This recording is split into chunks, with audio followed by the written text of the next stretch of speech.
start this party with a bang!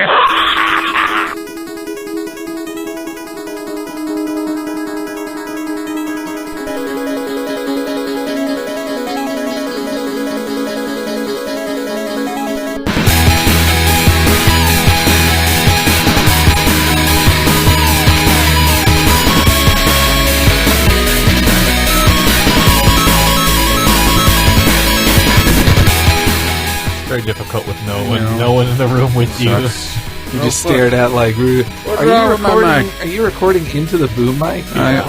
Yes. We're recording into a podcast, Henry. Oh. Yeah, you'll find out what that means. You might find out what game this is from. Oh, I can't wait. What game that is from, and it's a whole bunch more. Quit looking at my notes. I didn't look at your notes at all. Henry Giblet. I'm sitting in the Michael seat, which means I don't care what you're doing. Well, we should hold on. I'm Chris Ortiz. I'm Brett. Bribble. Henry Gilbert. Henry Gilbert. Michael is out. We made fun of him so much last week, and what happened? As we were mocking him during the Wednesday record, bad things were happening to Michael. Michael went to terrible things. They went to Wendy's last week. The truck stop Wendy's. Well, I'll tell this part of the story. Yes, we went to truck stop Wendy's. The fuck, man! I know what happened. Fine. We don't need to tell every single part of the story. All right, we all Michael ate and got a grilled chicken sandwich at Wendy's, and then got salmonella poisoning, and it attacked. It attacked his heart, and he had to go to the hospital. And he's been in the hospital for like 3 days, and then now he's just taking. He's out now, right? He got out Saturday morning. Yes, he's just taking the week off now to just rest and regenerate his body count. Okay, he's out of the woods. Wish him well. But I was talking to people today. I heard that there are actually some potentially lifelong consequences of salmonella poisoning. Oh, really? Yeah, I don't know. I have not had to deal with it. So I don't know why anybody would go to Wendy's and order a grilled chicken sandwich. Just consider what you're doing to be unhealthy and move along. It's really his fault for not getting fried food. I got a spicy chicken sandwich. Well, it's fried. So. Exactly, it's fried. I don't have a deep fryer at home. I can't do that. I can grill my own fucking chicken. Yeah, I think Wendy's isn't even cheap anymore out here. It's like $8 for a combo meal. Fuck that. At first, I was saying to Charlie that the lesson from this should be like me and the other fatties at Games Radar, that we should, we're not invincible. We should improve our health and all that. No one's invincible to salmonella. But then and then I said to Charlie, that's no. Was that your supervillain taunt? Yes. And I said, no. I said to Charlie, no, this should teach us all to only eat fried food, and that's the only safe food there is. Yep, the only safe chicken. And quit fucking around and ordering. I don't who are these habitual fast food eaters, Michael Raparez, who go to fast food restaurants to order healthy shit? Worked at McDonald's. Those grill lines are thrown right on top of the burger because they're painted on before they even get to the fucking restaurant. Yeah, I mean, you're going to be eating it. Well, I think, Quit kidding yourself is all I'm saying. Maybe he was only eating garbage with us because he wanted to hang out with his friends. Well, there's a commiserating angle that to is it. true. Like, I was having a crappy day yesterday, so when we left, I went to Taco Bell for the third time this week. And just ate a bunch of shitty food and felt a little better. I see. And then felt a little worse. You want to feel a little worse? Because we can move into our top 7. Let's do that. Why were you sad? Oh, yeah. What was it? What was the top 7? The top 7 America. Games that kicked America's ass. Oh. That is so tragic. This one was a tough one to write for people who weren't me. I didn't write it either. Well, we had to write this because Michael was out. Yes. Michael let us all down. No, I don't mean to make it sound like that, but no one really bitched. We just all banded together and fucking We wrote this thing in a day. And because one of our brothers was down. Everybody contributed a little, as Grim called it, oaky nonsense to each entry. And that was kind of fun. Oaky nonsense. I like that. Yeah. I also like this. Number 7. It's going to be so disappointing when you figure out what that is. I don't have anything. Number 7. The idea is games where America is invaded and beat down. Yes. Not by like monsters and shit, because who cares? Or some boring zombies. Well, no, some of the things later are monsters, but organized invasion with a war and a battle lines and fronts and vehicles, like a war zone going on. Like Fallout's not on here because that's kind of an aftermath of a conflict that never really happened. Nuclear holocaust. I was surprised by how rare it is in games to have America. I believe Michael said in his email. I like the way he said, "No, not where America is a barren wasteland, but where within the game, America's brought to its knees. Right, he said. It is brought. Well, to that's its very knees. demanding of like developers to create a populated America being invaded. So number 7 is. But it isn't that difficult. is number 7 is World in Conflict. Mike Grimm mentioned this one for PC. I know. I don't mean to. This is what the Soviets or something. Another. We're going to be seeing the Soviets a lot on this. A lot of revisionist Soviet history. It's and we did we. Outside of a couple of entries, all of these are revisionist history. They're all alternative history. Yeah, they're all where basically Cold War, World War II. They all have a jumping off point. Yeah. Current off point for this one, I believe, is 80s pop bands. That's good. It's the only sound effect I captured because I hope I wasn't totally alone, but I was looking for World in Conflict trailers, and I found this is an official trailer. Yeah. And this sounds like an idea I would have, and just like, no, that's too fucking stupid. It's official, and it's on our site, and we don't have to pay anybody. Oh my god. With PC RTS footage. Yes, that is their sound effects, their choice of music, because there's world ruling in a World in Conflict. And I was saying, like, that song can't be cheap. No, Like, it it's had to still be at least being 10,000. No, like Dennis $20,000. Miller couldn't afford to use it in his last season or two of his show. And it's still in heavy rotation. Yes. Yeah. So It's really good. It reminds me of. I always wanted to write a news story about it, but it came too late. But Red Faction Armageddon put out a trailer that advertised that there's like a mode in the game that makes it look like it's just black lines on white paper, like the pen and ink mode. Pen and ink mode. Turok 2 did that. And Turok 1 did that. For their trailer for it, they paid for the Aha song nice. from that video, and then they just cut together cinemas from the game to it. And I was like, You're referencing one of our later intros. You guys spent so much money on this. Yeah. Like, for what? For Armageddon, which nobody bought? And see, that's what I wonder about. You know, like, let's just say I was looking up a bunch of Starship Troopers 2 this week. I saw a trailer in the theater. Starship Troopers, Also. 1. Okay. As well. There we go. Starship Troopers 1. And there was a trailer I saw in the theater several times that had Blur's Song 2 in it. I own several Starship Troopers DVDs. None of them had the trailer with the Blur song on it because they had to pay Blur. Whereas this thing is fucking ancient and on the internet. And, like, I know if, like, I put licensed music and stuff from time to time, but I think someone would question it if I put a popular, very popular song, Tears for Fears, but these guys did it years ago, paid a shitload of money, and how does it still work? Yeah, it's still on a press site. Yeah. I don't know.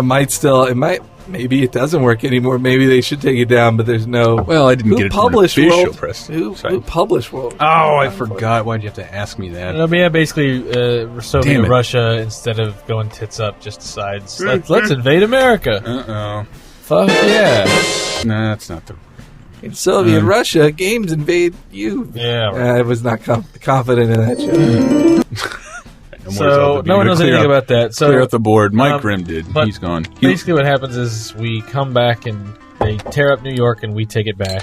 And then They there's take out an the expansion pack where I think you over there. Oh, yes. They take out the Statue of Liberty, which breaks our hearts. Oh my God. 4 games on here. The Statue of Liberty is taken out course it is. quite symbolically. But I love Grimm's in his entry. He says, the disgraced Captain Bannon redeems himself by delaying the Russians just long enough to drop a big old tactical nuke strike on all of them. Thanks for the Chernobyl sacrifice. Oh! That is good. This bud's for you. All right. Number 6. You know, really, the terrorists should have, in real life, should have attacked instead of the World Trade Center, they should have gone after the Statue of Liberty. That would have made us even sadder. I think there's several thousand people dying. Yeah, but no good I'm reason. talking about even more symbolic destruction. Did wonder why on almost all these games it's almost always New York. No, it's the most recognized. I know, but and I like, get it. But I was wondering if someone were to invade, like Red Dawn made a little bit of sense because you could jump into the sleepy town and like no one's probably gonna know and take the whole fucking thing over and spread out from there. Like, would you really choose New York? Right. I'm not a military guy. Well, it just seems like that's the hardest thing. That's the hardest. Yeah. That's the hardest possible stronghold to grab. It is on the water. It's on the water. I mean, But especially if you're Russia, you're going to want to come. Well, Pacific's a long way to go, but we will go to this island of Manhattan and conquer millions and millions of people in buildings where there's tons of places to hide. Yeah, it just seems like that would be a huge undertaking without just destroying it outright. It'd be better to take L.A. or because then they could at least do it from the Pacific. All right, number 6 for real this time. Number 6, Freedom Fighters. Oh, which this time instead of Soviet Russia. Instead of dying, they beat us to the nukes. They dropped it on Berlin and ended World War II. Holy shit. Ooh, an alternate history. We didn't get to it first. I have a news report from the intro of the game. Our Soviet leaders have been concerned for years by the plight of the poor American people suffering under a corrupt regime. Today we have finally succeeded in liberating the suppressed masses of Americans from further hardship, and we will soon restore law and order in a new rule of government. And we expect and believe that every citizen will swear allegiance to this new order. Cooperate and you will reap all the benefits of the Soviet system. All measure of resistance will be futile and dealt with swiftly. I hope she gets moose and squirrel. We're on fire tonight. Oh, I didn't get it playing. That probably wasn't very satisfying. So Freedom Fighters has a lot of fans. It's absolutely charming. Except for the fucking controls, and I know I was watching you try it. Well, I just what is it? Left stick to zoom in on all the weapons that are painstakingly modeled to be inaccurate and require burst fire and accurate aiming. It's the clicking in the left stick to move and zoom. It's retarded. Like I could not get used to it. Can I change? No, I can't change this. It's fucking Xbox.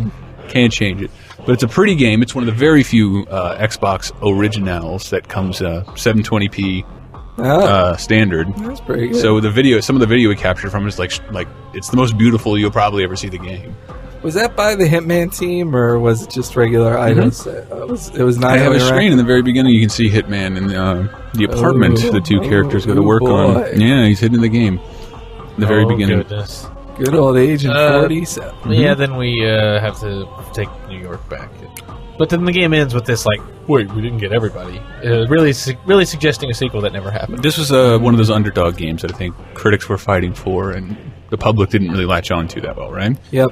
Yeah. I think so. What are we fighting for? What are we fighting for? Why don't I have to hear? Number 5! It almost sounded like it. I know, I'm going to try and find it. Oh dear, number 5. I was trying to find out if that really was Tally or Molotov cocktease, because it just sounded like one of them. Brock Simpson. Well, Number 5 is Turning Point. Turning Point. Follow Lizardy. What did the Russians do to us this time?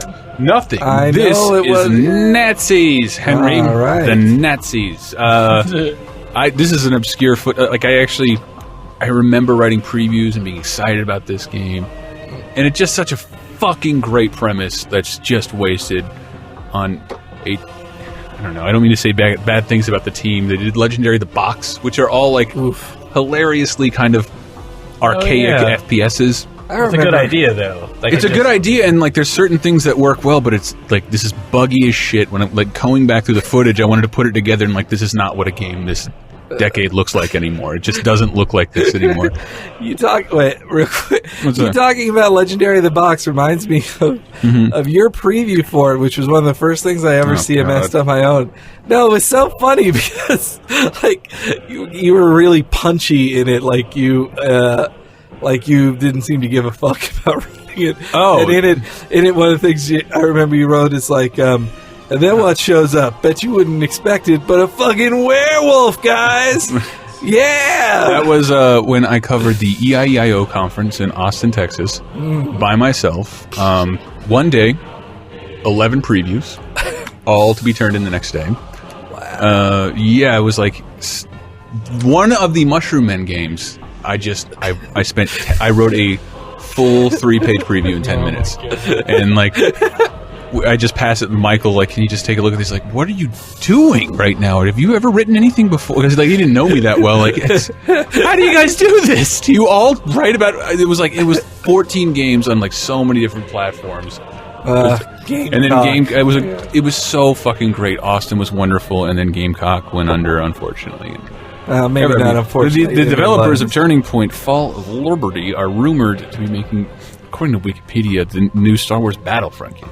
Which I think is totally bizarre, because they're not out of business. Yeah. not out of business. Star Wars Battlefront 3. Well, to stay open, they need to be developing something. Seems more like they should be the ones who make Homefront 2.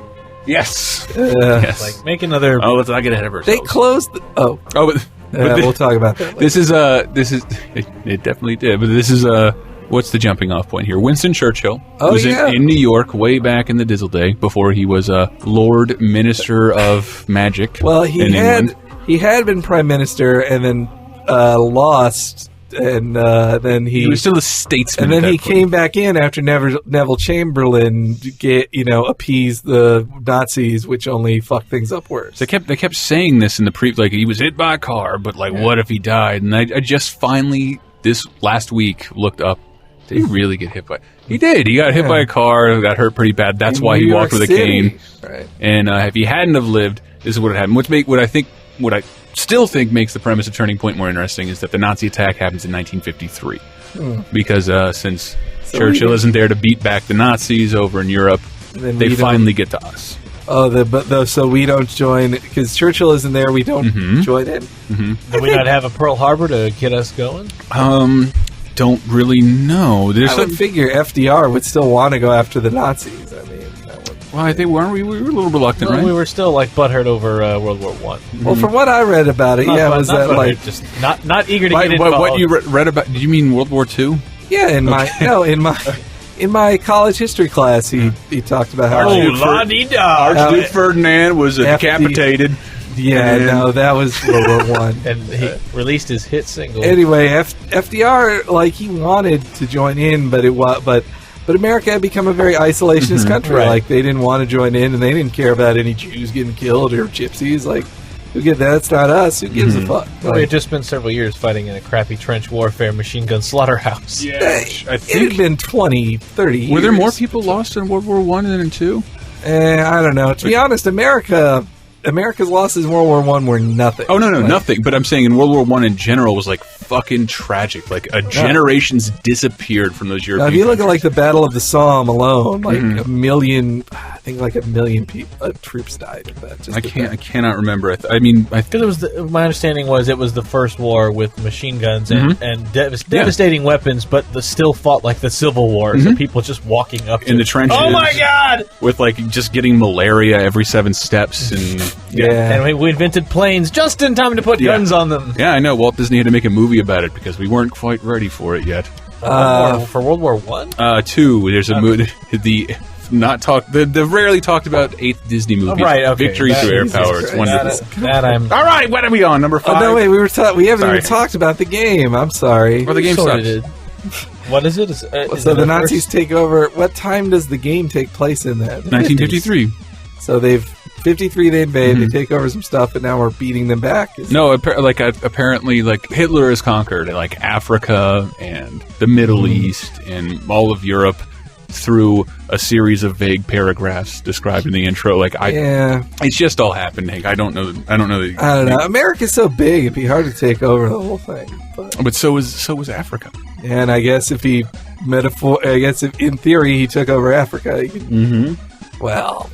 I don't know where. Number 4. Is this 4? 4 is Vanquish. Vanquish! Yeah. Which starts with just San Francisco getting lasered to hell. Finally, something that is New York or Washington, D.C. So they get probably because Sega just had to walk outside their headquarters and be like, all the trailers, the only recognizable cities are San Francisco and New York. Yeah. Period. Well, so NBC, sorry. Sega just walked outside their door and just took pictures and sent it to Platinum. Sent it to Japan and said, just blow that up. Well, So then that makes our lady president a very progressive future we have. Really looks like Hillary Clinton. Yeah, it's really like Hillary Clinton. And she sends space cops to our floating colony because now the space Russians... The space Russians have decided to take... they've taken over our floating colony, which has the laser, used the laser on us, and now said, give us all your land or something. The Order of the Russian Star now welcomes you to the inauguration of a new Russian state. My order is now the only authority in Russia. In 10 hours, we exercise our newfound strength. That's after San Francisco. More like 6 hours, am I right? But clearly, we can talk about this. There is but one way to prevent prevent the destruction of New York City. Your complete and unconditional surrender. Mate, I have some conditions. Why don't you just say, okay, yes, and then blow them up when they get there? Yeah. Something like that, I guess. But then the rest of the game does not take place on Earth, and you're running around this, it's fucking Weird. vague. That space sequence reminds me a lot of Serenity. I don't know why. Well, it's like the climax with the Reavers. Mm-hmm. Well, I'd say, aren't the colonies in space, though, kind of like tube-shaped, like cylindrical? They Or are a Gundam. Yeah, Yeah, exactly. there's a design. Well, I didn't think you'd say Gundam. Like, I was going to say, that's like they stole it right from Gundam. Have you watched the 0079 War Let's not get series crazy. of Gundam? Sorry. Don't throw too much on me. You may have picked up something in a preview appointment. Gundam Wing.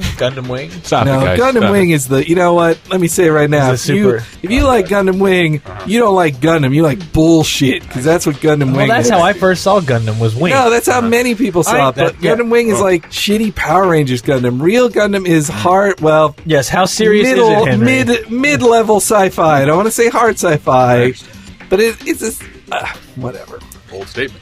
Well, my thing with it was Sorry.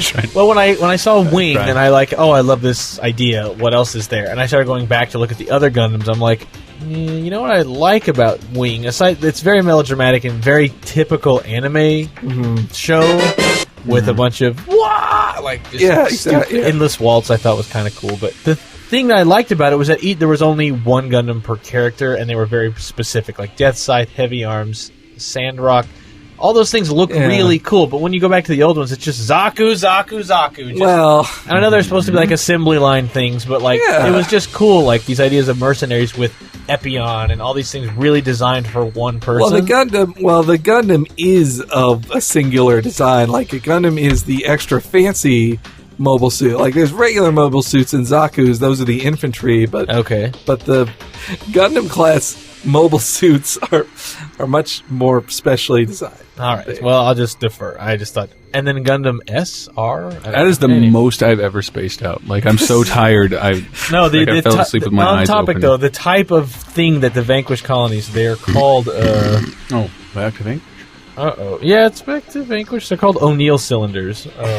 It's a concept. The O'Neill cylinder is a space settlement design proposed by physicist Gerard K. O'Neill in his 1976 book, The High Frontier: Human Colonies in Space. And it's a style of colony. A battle of jellyfish? There are jellyfish on them. All right, good. Giant jellyfish. Use that. It's contextually appropriate. Well, also, out of all the games on this list, is this the only one where you see the president die? I think so. Yes. I'm going to say spoiler, but whatever. Okay. It's been out for almost a year. Yeah, you ignored it already, Or people. do You deserve a see- spoiler. Yes. Exactly. But even knowing the president dies, I still think the way she dies is very intense and very cool. Like a game. I did not expect autoerotic Yeah. asphyxiation.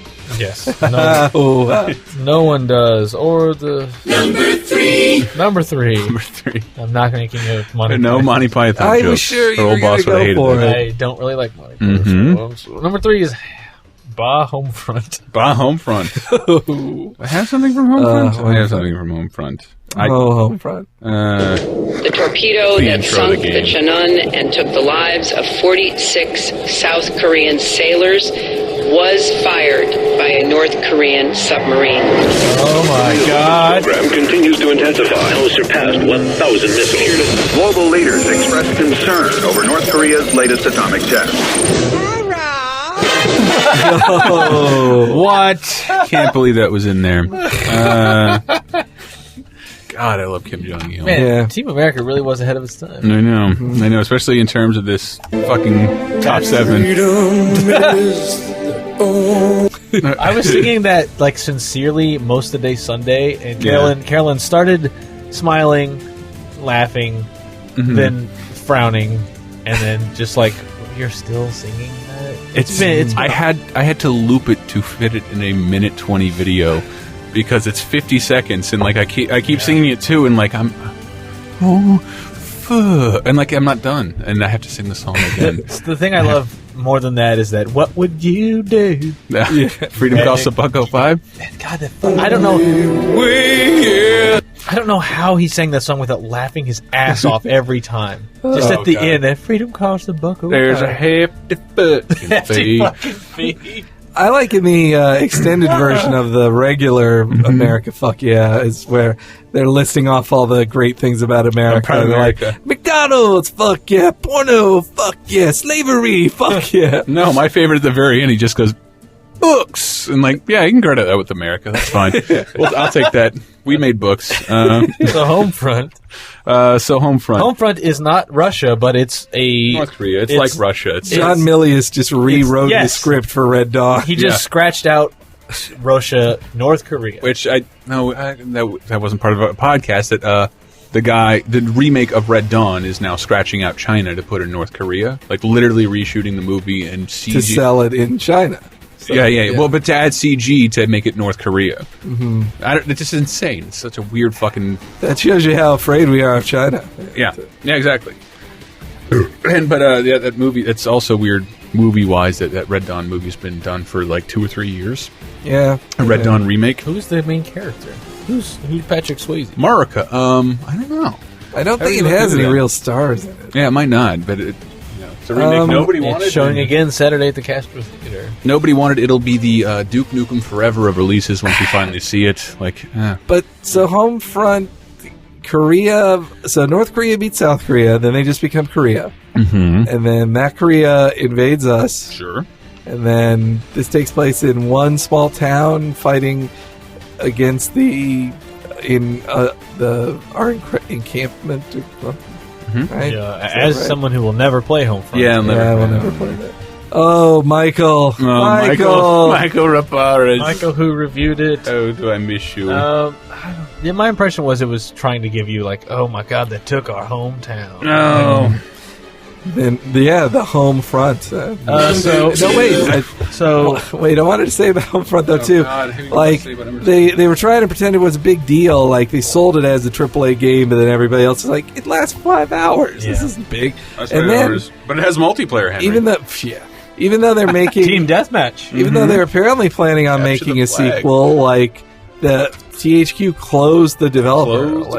It sold very well, but I'm always surprised by that. But THQ stuff that like our audience doesn't care about, we don't care about. They market it so well. THQ markets the shit. I remember we were like Darksiders. Like Darksiders is okay. I hope people check it out. And like it was the highest selling game this month. How? Like we didn't give us it because it was up against Bayonetta. And I know, but that wasn't going to be their marketing machine. That I like turn on Adult Swim. It's like every 7 seconds is a new weird commercial. There's still Homefront ads in San Francisco. Yeah, there's still Homefront ads. I can't wait to see the kind of assault on our senses Saints Row the Third. Oh my god, that's that game. I'm fully behind. Oh my god. So what North Korea did, just to put a cap on this, they drop an EMP. How fancy. Irradiate most of the Mississippi River, cuts the nation in two. Not the Mississippi. Dude, rolls right by my house. I understand this is a serious offense. And then they just start, with the country divided in half, they can really just start going to town on the west. So at least it's the west and not New York again. Jesus. Sorry, as far as I know, someone who played it and really cares can... Number two, another one I have a hard time giving a shit about is Resistance. Again, Michael. This is a great concept, and I love the idea of 50s aliens invading. And it's true in this game, it's not just America, because they suggest that the Chimera have overrun Europe already. Yes, the first game. That was the first game, yeah. Right, but it's still America. I know, but the third one actually seems way more America by taking it to Middle America. Yes. And America, like that. I don't know. I think that's a way more interesting perspective. It is, some guy from the farmland, like coming out to where the battle is, instead of like we're just going to go to the biggest city and big aliens kick it over. There's supposed to be a level in St. Louis, and then at E3 they're like, "This is from our St. Louis level," and I'm like, "Dude, I know St. Louis. I didn't recognize a single." They showed us like 2 minutes of footage, 2 full uncut minutes. And look, a good alien would leave St. Louis unrecognizable. It's like not even a shot of the goddamn arch, which is the easiest thing you could have done. Well, that's the only thing anyone knows about St. Louis. I never saw that in the intro of the Drew Carey show. That's Cleveland. What's the difference? Like 600 miles. Cleveland's Ohio. What? They're not the same place? Oh my god. Number one? Fuck. Resistance 2, I've gone on. Like, that's like the. I don't want you to say anything. No. You can't say anything bad about Resistance 2. Then we better go on. Number 1. Metal Wolf Chaos. Metal Wolf Chaos! I like you even just cop to it in the start of your entry. Like, look, we just have to put this on the list. Yeah, I tried to make it a good night and good luck reference. It's not illegal if the president does it. So the president. Wait a minute, that's not a good night and good luck reference. That's Frost Nixon. Frost Nixon. Oh my God, it is Wow. Frost Nixon. My bad. Frost Nixon reference. Yes, it's not illegal. It's not illegal if the president kicks America's that ass. was on an OXM demo disc. It's the first level. Yeah. The first level and the intro and all the shit that we pulled all this coverage out of. That's what's weird. It's all in. Was never released in the U.S., but it was out in Japan. The vice president uses the U.S. military to attack the real president. Yes, all U.S. cities that the U.S. president tears apart. Well, it's got tons of blood. You just rip through the military. So this came out in 2002? 4. 4? 4. It was one of the rare Japanese Xbox exclusives from Software, the people who make Armored. From Software, the people who make Armored Core. 4 Answer. They made this game. Yeah. Maybe they were just afraid. Like in 2004, they were afraid to make maybe a political statement against the president. For a game, it's biting satire of the Bush administration. The vice president is clearly Dick Cheney, and the other guy's a naive party boy. The president? The president is a naive party boy, and the vice president takes over everything. And let's just say how can I say this subtly? Their battle concludes in space. It does, because America. But I just love all that official art where it says Michael Wilson, he will kill the vice president. No, that's not official art. I made that. He will kill the vice president? Yeah, that was... I love that one. That was I've only seen it on our site, so I just assumed that was official art. No, Drew or Cheryl did a great job. I would also imagine you don't know what the intro sounds like without the HBO theme. By the end of the first quarter of the 21st century, freedom was dead in America. Dead! Beginning with a large-scale military coup d'etat that erupted in various cities throughout the nation. The rebels seized power in all the central institutions of government. The entire nation appeared to have fallen completely into the hands of the coup d'etat forces. However, one final hope in opposing the coup d'etat forces remained. This final hope being the U.S. president himself. Michael Wilson, the 47th President of the United States, equipped with a special mobile armored ops suit developed in secret by the military, boldly waged his own personal war alone.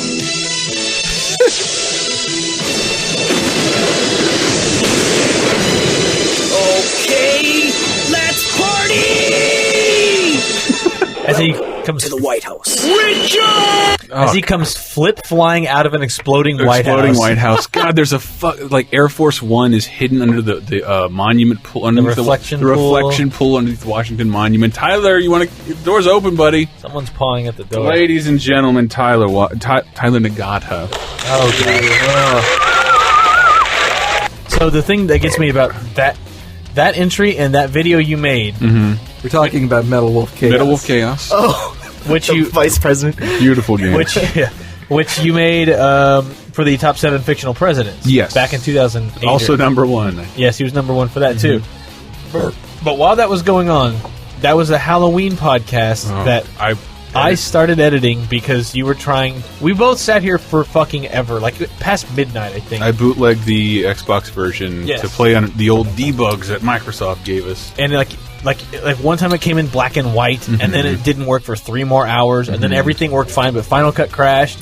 It was one of those. I was editing the I'm podcast. not a dummy. I burned the disc. It worked once, and then every time it was something different. Like now I can get the title screen. Yes. Now I can get the first. And that's why we'll use this video every possible chance because it was ruined the Halloween because I bought a costume and didn't have any time to do I anything edited with this it. video in a boo-boo costume. Yes. I wasn't here that day. That sucked. It was terrible. These were bad times. That was back when I was just an intern 2 days Those were dark days. What's cool about what I thought was a little... we did that back in 2008? It was old. It was run up to the presidential election. Yeah, the game is set in slightly after 2010. Oh my god. So it's technically right now, and I don't know, I just think it's bizarre. Like there's civil unrest record high unemployment.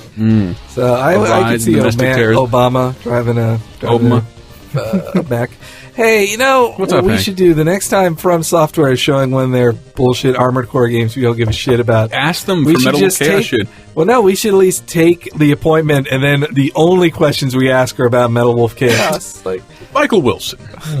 Why didn't that come out? What happened? Are there hidden characters like, say, Michael Wilson? We revert to the Electoral College to correct him. And then you just get to hear a translator boringly say over and over, like, "Oh no, we're not talking about that. That is not part of this game." It's the most blatantly patriotic game ever made, and it's made unironically by Japan and never was released here. That's so fucking also bizarre. by a company that's known for making the most boring mecha games around. It's a totally fun game, and it's super rare. And to play it legally will cost you hundreds of dollars.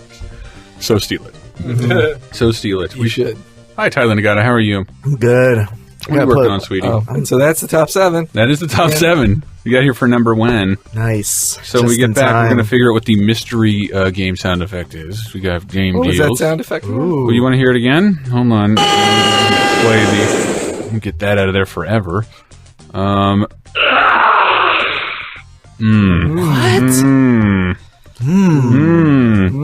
Yeah, I got tons of silly sounds. I can talk briefly about Earth Defense Force. Yeah, that's our new release of the week. It's our new release. You're all going to have to guess this. What? It's fucking awesome. I would give it a 10 if it didn't suck in a lot of ways. Of course. I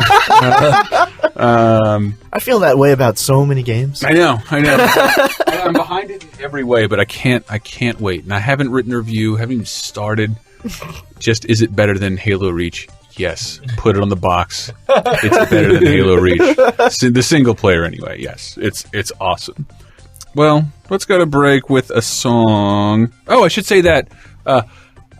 Fiddling around with GR's YouTube channel, which, it's been what would you say, Tyler? Stagnant. We worked on it for a little while, stopped working on it. Yeah. And yeah, I'd say that's fair. I went and added like 100 videos to the TalkRadar playlist on the GR YouTube channel. Oh, nice. So anything you've ever uploaded and made, and I got to thank like Flab Slapper and New Wave Bossa Nova and Pillow Fort especially. All of your videos are up there now. If you ever wanted to see a clip of something, not even stuff we made, like it's really all there. And awesome. And it's very nice. And because I saw this here, because no one told us about it. Nobody told us about it. And this is from April. Who the fuck made this? Bow Chicka Bow Bow 1 2 3 5, the Brett's Boner Jam. God damn it. We're gonna go out listening to this. It's beautiful. Back with game. Say boner. I said it once. Boner. Can't talk anymore. Boner. There's a slight chance a dick could hurt. Shit about shit, like knows boner man is useful against a dick man. Like that's all I fucking know. Boner.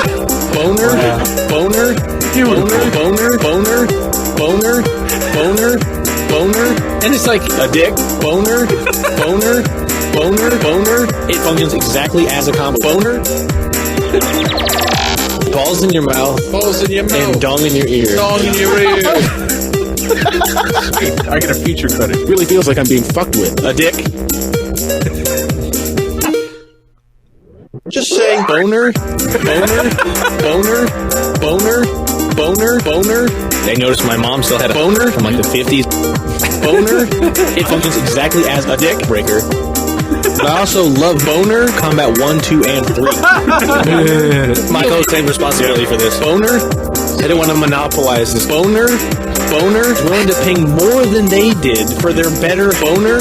It's an entire pre-molded boner that can't be flattened or stored anywhere safely, so you just have it out forever. Which, by the way, the prior boner was a dick. The amount of money he should already have should be enough for any boner. A dick, boner.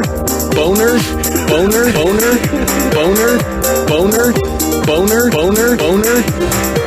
than 10 seconds left. Where I grew up, this was not even presented in any format at all. And then when I found out, I was like, I thought video games was just a religion. Hey everybody, it's Lieutenant Jim Danglin from the Reno Sheriff's Department, and you're listening to TalkRadar on TalkRadar.com.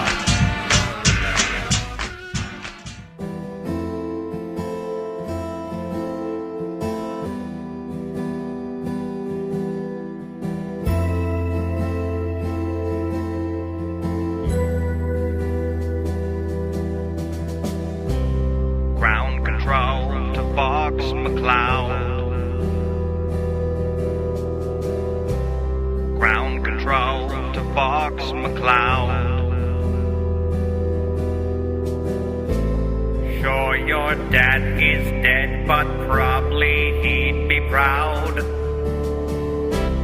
Ground control to Fox McCloud. Commencing launch, I'll count aloud. Don't forget that fancy scarf you like to wear. Good luck.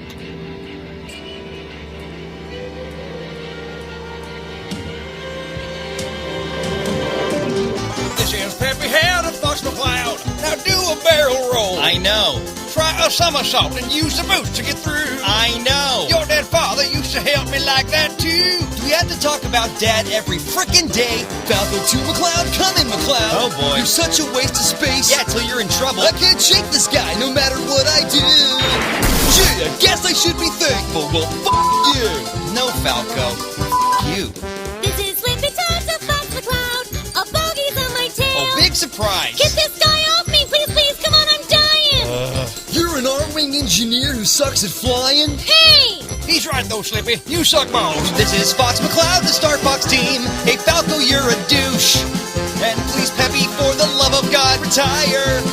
As for Slippy, will you please die in a fire? Immediately. Star Fox team, the Fox McCloud, your circuit's dead. Connection down, can you hear me, Fox McCloud? Yes. Can you hear me, Fox McCloud? Yes. Can you hear me, Fox McCloud? Can you hear? Here is a very angry Fox man, far above the world. Corneria is blue, and here lately I am too.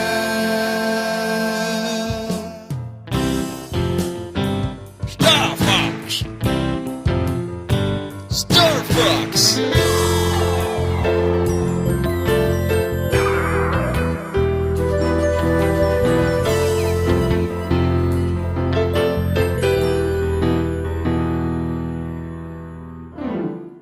TalkRadar, bitches. All of a sudden, I could feel 100% evil come over me.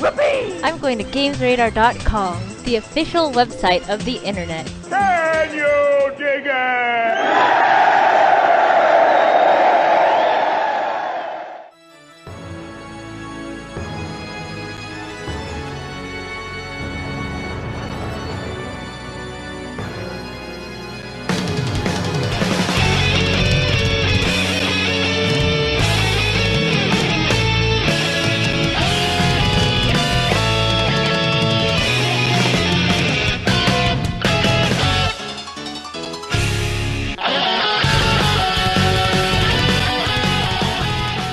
Hey, man. Hey. Ask me what I did 4th of July weekend. No, I don't want it. I don't want it. Nobody asked. Nothing. What did you do? Moped. No, I went. I had a little bit of fun. It was fun. It was fun. I didn't do anything for 4th of July. I went to see Can I come next time? a baseball game. You were practically there if you were at home. But yeah, I was so far away. No. What baseball game? Oh! I went to the San Jose Giants, not the Why? minor league team. Why would you go to a minor league game when you've got two major league teams within driving distance? Price and the minor league games are actually kind of fun because they do so much stupid shit to keep people interested. For example, there's a beer batter. If they strike him out, beer is half price for the rest of the inning. Really? And if you want to see a bunch of 45 out of shape white guys like lining up like, come on, motherfucker, strike this, and then just run for their lives. And like the English equivalent of ole, ole, ole as they leave the stand. Head to the beer garden. And then like this guy drives a truck out, and like, if you can bust these lights out, we'll make a donation to the kids charity. And like, people throw baseballs at the I don't know. It's just like, sure. I don't care about the game so much, but it's just, and it was also fireworks at the end, but they're actually really good fireworks. I was not expecting the level. What did you do, Henry? Clearly, I think the A's game would have been cheap. A's games. The A's. That is not. It's not. The point is to not be in a stadium because the thing is so small. Yeah. You can be right there. Nah, I couldn't go living in a town I don't love. Well, I like baseball, but I go to plenty of Giants games. It's a great stadium. Anyway, Henry, tell me about Twilight Zone. Well, since you were asking about my the art of conversation. Weekend. We're getting hung up on my baseball story. I spent, Sci-Fi Channel did their Twilight Zone marathon of classic black and white episodes of Twilight Zone, and also this weekend I ate about 20 hot dogs. But not in a row, not like it's a contest thing, just over 3 days. It's just in your apartment. It's just you in a pot of hot water. I went to a barbecue that was underattended, and so there was just a lot. I bought like 21 hot dogs, and no one ate them. So I just I'm just taking my hot dogs. You just sat there eating all the hot dogs like a cannibalistic queer. Anyway, sorry, buddy. I like hot dogs. Oh, hot dogs are great. Well, these are Hebrew National hot dogs. Ooh, all beef for Franks. Dude, that's a good brand. Yeah. You picked a good brand. So you only get 7. Does Hebrew National make anything else? Just kosher meats. That's it? Yes. All right. I figure they're national. They have a distribution wing. So. Watching the Twilight Zone thing, I thought I had seen a lot of Twilight Zone, but turns out there was many episodes I'd still never seen. It's on for like 6 years with like 20.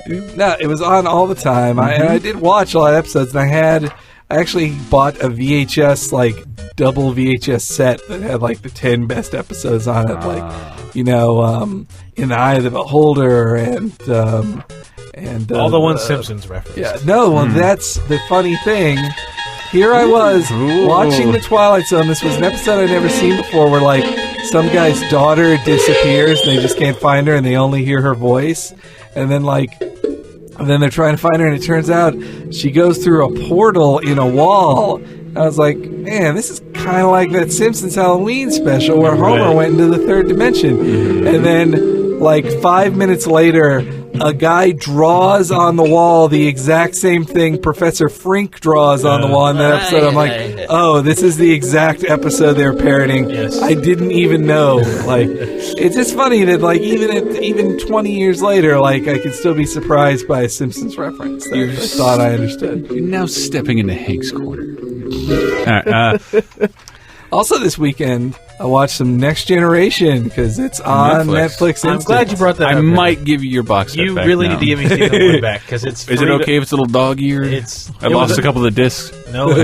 I know. That's why I'm actually hesitant to give it back to you. Because I didn't do it. I kept it in a nice place. It was already kind of a banged-up okay, thank God. It was a little... Because I look at it and did I do this? I know that it's out of print. It's because I've literally opened it and closed it so many times it started falling apart. I kept it in a good place. So yeah, all of Next Gen is on there, all of the original show, and all of Voyager, and all of Enterprise. Strangely, the only thing that's not on there is DS9, which is coming in October. But your Twilight Zone lead-in is an interesting point I just wanted to bring up quickly, is that Twilight Zone and Outer Limits, to a lesser extent, set the stage for the original Star Trek in a way, because Roddenberry looked at them as TV was just getting off its feet, and this is Next Gen intro. No, it's not. Okay. It's Outer Limits. Yes. The endless frontier. The endless limit. Yeah. The vertical limit. The outer limits. He's going to start talking soon. Not unless I got the right one. Space. Damn it. There he goes. But no. Voyager theme it is then. Shut up, narrator. Man, Voyager theme is good stuff. All right. So inspiring. But Voyager is unwatchable. Yes, who cares? But no, because at the time, science fiction was really not taken seriously at all. It was Buck Rogers. It was nonsense. Flash Gordon. And it was dry ice. Yes, and they couldn't. Oh man, this really just makes me want to cry. It's so moving. So moving. Gets you right there. It really does. Yeah. Man, Somebody starts talking. I'm gonna switch it to another Star Trek theme. Jared Goldsmith. Man. But but the point was that Outer Limits, Twilight Zone set the stage for the idea of.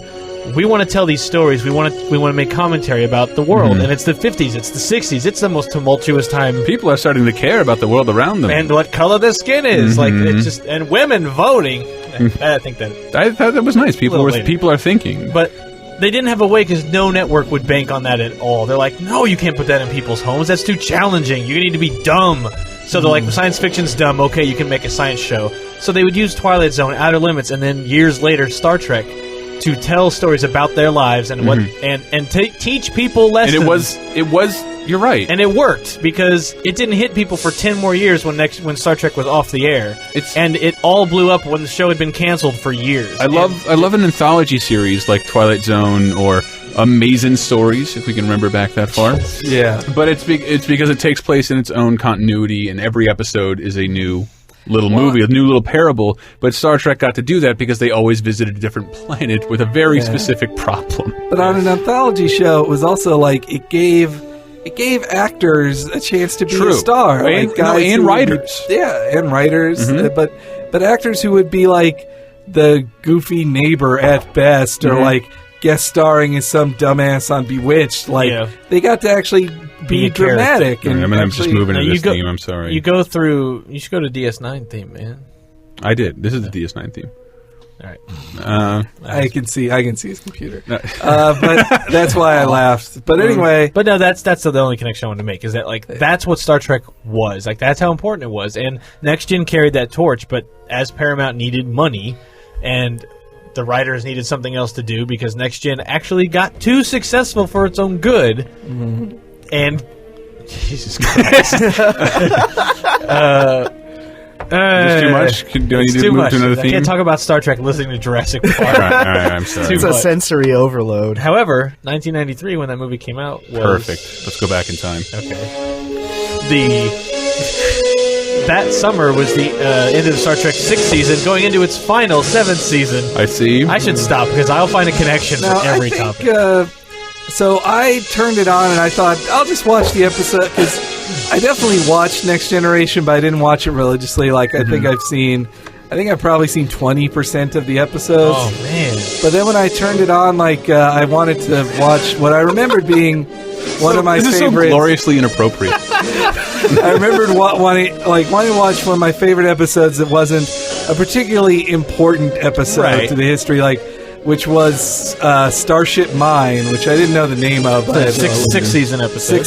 All the episodes. And then I just watched that one, and then I finished it. I only intended to watch one, and I watched 2 more, but all in the 6th season, which I think is their best, because they were sure of themselves then, but they weren't going crazy to try to check off everything on their list of stuff to do, like in season 7. You could write you a book on which season's the best. Guy! Well, which is your favorite? Oh, and then I watched the Relics episode. That was the other one I watched. With Scotty. When Scotty came back. It warmed my heart so much to see. It's a fantastic episode. I think that was probably the last time Doohan played Scotty. I think.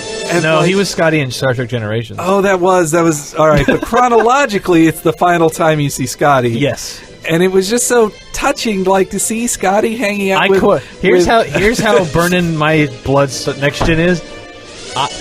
I quoted that episode of Star Trek to myself today. Okay. It's just a Scotty line where I was walking to lunch and I said to myself, maybe one day I'll end up there. but not yet. It was just so sweet seeing Scotty hang out with Geordi, like just them. And like, Geordi not liking it at all. Yeah, him hating him at first, like, oh, you're a stupid old man who doesn't know anything. Shut up. Did they have the same position? Yeah, they were both engineers. Nice. Yeah. See, Scotty ends up in the future. Geordi fixed a lot less, by the way. No, he fixes a hell of a lot more. No. I never see him down there with a screwdriver yelling upwards at a captain from intercom. When Scotty... You're watching the first season. He's not the engineer yet. I liked it when Scotty said to him, like, what, you told him how long it takes? You gotta tell him more. Then you look like a miracle worker. Yeah. All right. Then, but then the last part that really touched me watching it, that had more meaning now than it did 20 years ago when it aired, or close to it, was when Scotty's like saying, you're only the engineer once, and it's the best time of your life. And I was like, man, Geordi's not the engineer anymore either. Like, Geordi's the old man now, and James Doohan is dead. But now we have What's-His-Nuts being Scotty in the new movie. That'll last, right? Can I be nostalgic just while I plan my... I want to hear about more things that touched Henry. In the break, I played Brental Floss's Star Fox Space Odyssey. If you haven't heard that, it's fucking beautiful. David Bowie mixed up with Star Fox. And I'll just play this late because I actually captured it. What a fucking horrible remix. We came into this break with a 30-minute hero theme. And a 30-second hero. Is that what it's called? Yes. Yes, 30-second hero theme. Half-minute hero. Half-minute hero. Shit, I'm drunk. Well, no, I was wrong, too. I should have corrected you the first time. But this weekend, I watched 12 episodes of Kids in the Motherfucking Hall because I'm really not used to not see... I didn't realize it's been... I grew up watching that show 4 times a fucking day. And to think of a sketch comedy show that's not Saturday Night Live with over 100 episodes... Kids in the Hall, fucking crazy. And it's all on Netflix, and it's all awesome... And they delete out so much shit. I have every sketch memorized. Anyway, I should shut up. But I'm just going to put in Bruce McCullough's America because 4th of July was way last weekend. In the next break, video games. What came out this week? Yeah, that's why we're talking so much about things that aren't games. Because whatever. You guys are getting a supersized show, right? That's cool. Getting a normal size show. I'm playing Earth Defense Force chronologically. Insect Armageddon. I got the game super late, and I've played very little of it. But I already love it and would like to give it a 10 if I didn't think I'd have to argue it till the end of time. Because... That sounds like a Jim Sterling 10. But it's just awesome. It just, I don't know, it embraces everything a video game should be with none of the fucking pretense. Like, you need a gripping narrative to have fun. A gripping narrative. And, like, what the difference between Halo Reach, and Earth Defense Force is that Halo's harder, and if you read a book, you'll care why people die in the cutscenes that you're not playing. Whereas Earth Defense Force, what's the story? EDF Operations here. I will be your acting operational liaison. As you know, Earth is under attack by a force composed of alien entities and what appear to be genetically manipulated terrestrial insects. Your mission is to locate and eliminate it. I will be monitoring your progress via your camera system to provide route... Oh, don't you find out later your partner has betrayed you and that No. that there's a conspiracy that goes all the way to the top? The wave after wave of easy-to-kill enemies in every fucking direction in giant scenarios. It's clearly a B-level game, but the enjoyment I get out of that series is just so fucking wonderful. It got a little repetitive at certain parts because it's much harder than the last US one. But I've loved it so far. I can't wait to maybe give it a 9. Maybe.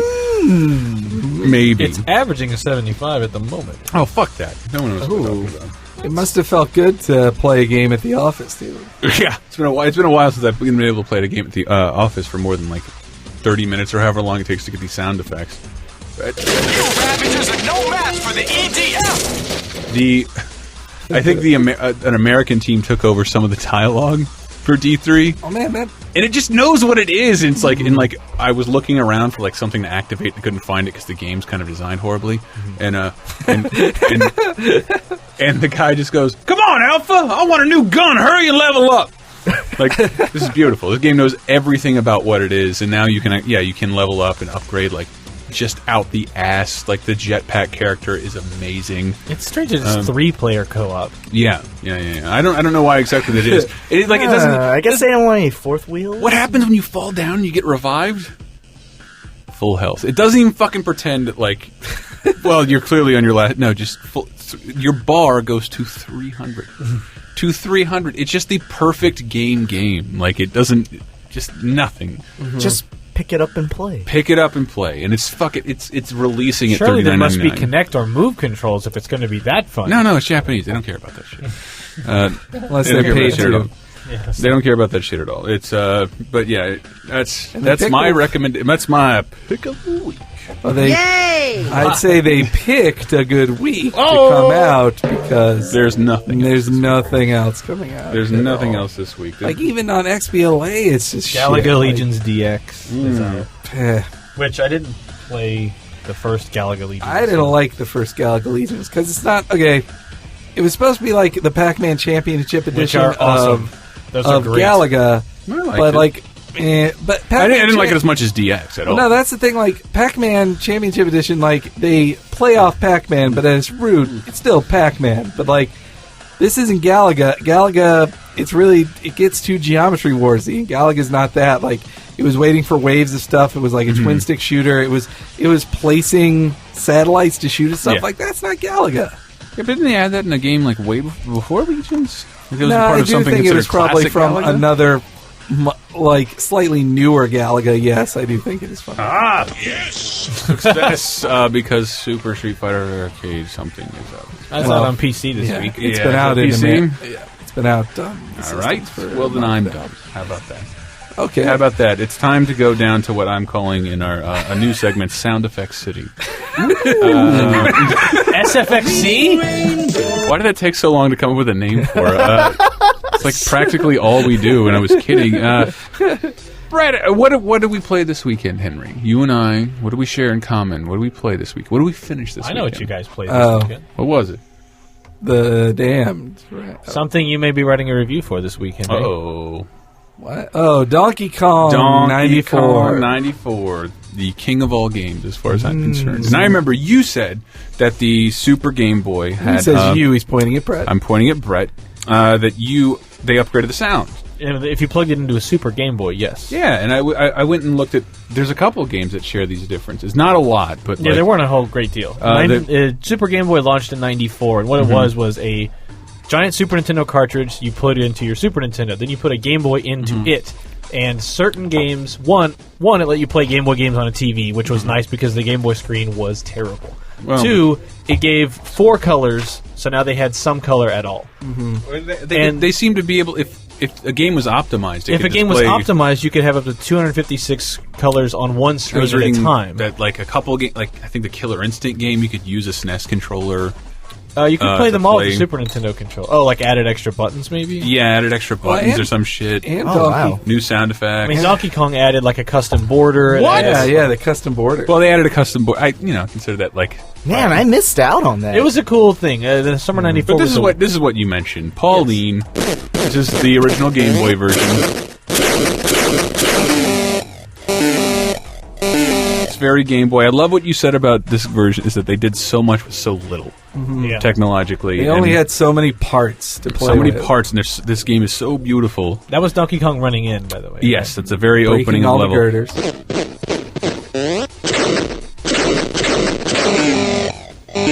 And making that noise that's a... There you go. Help added for the Super Game Boy. Yes, only when plugged into a Super Nintendo. Can you hear? But if you play it on a Game Boy, it's a meow, meow, meow. It's no voice. That's all. That's it for Sound Effect City. No, the Sound Effect Village. I gotta try. Hank, can you not look at my board for a little while? I can't read it from here. Would that be cool? Would that be cool? You're going to try and I'm guess. happy to be able to share little useless nuggets. Like, did you know in the Super NES Donkey My Kong, buddy, Retro DLC, who sends me Kid crazy sister? obscure shit. I had to go through all of this. Did This is anybody- from a game, and I want to see if you can guess what it's from. That's right. We're starting. We're starting small. I'm supposed to guess We're starting that. small because older games sometimes I'll know exactly what it sounds like. Right. I mean that's what the soundboard is based off of. You know what that is in a second. You know what? You know what that is in a second. Yeah. You know what? Yeah, but play me that laser. It sounds like a bad recording of something. Frenzy mode. Frenzy mode. It's got a frenzy mode. It also gives you the ability. Does anybody want to guess the game now before I start just tossing out hints? Yeah, for some reason I want to think of Quake, but it's not Quake. It's not Quake, Hank. Grapple. Grapple? Gravel. Just grapple. It said gravel. Acklem. Just grapple. No, Multiple knockout. Multiple knockout. I should say that you're never going to get this, but I want to see you guys get close. What platform? I love it. I love that somebody pulled all of these. What platform is this? Throw us a hint. Is that the hint you want? Because we're going to go through another couple sounds. Do you want another platform? Yes. PS1. Okay. PS1. Huh. All right. Frenzy mode, multiple knockout. Jesus, ow. That was the hotline. Headache-inducing sound effects. The hotline. Hanna-Barbera noises. Twisted Metal. Ooh, No, Hank. it's not Ooh, but it is very serious. It is very serious. Let's see what else I have. Oh, it's not Wipeout, is it? No, it's not Wipeout. It's not Wipeout. I'll give you a hint. It's Was it a top-down shooter? Ooh, no, Tyler. It doesn't. Yeah, I was thinking maybe Loaded as well, but it's. Yeah, that's what I was thinking of. It is not Loaded. What does it start with? What's the first fucking letter? No, VR mode. It has a VR mode. Shit. Oh, Metal Gear Solid. Oh, Hank. God, Henry. Get out of town. Get over to PC Gamer. One more shot. One more shot. I'll give you. It's a superhero game. It is a superhero game. Or Spawn.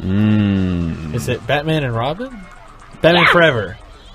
Wow, how the fuck did you get that so quickly? I thought we were going to have to go for a while. I really thought we were going to have to go for a while. It's got a couple Jim Carrey clips. Really? Now that's impressive.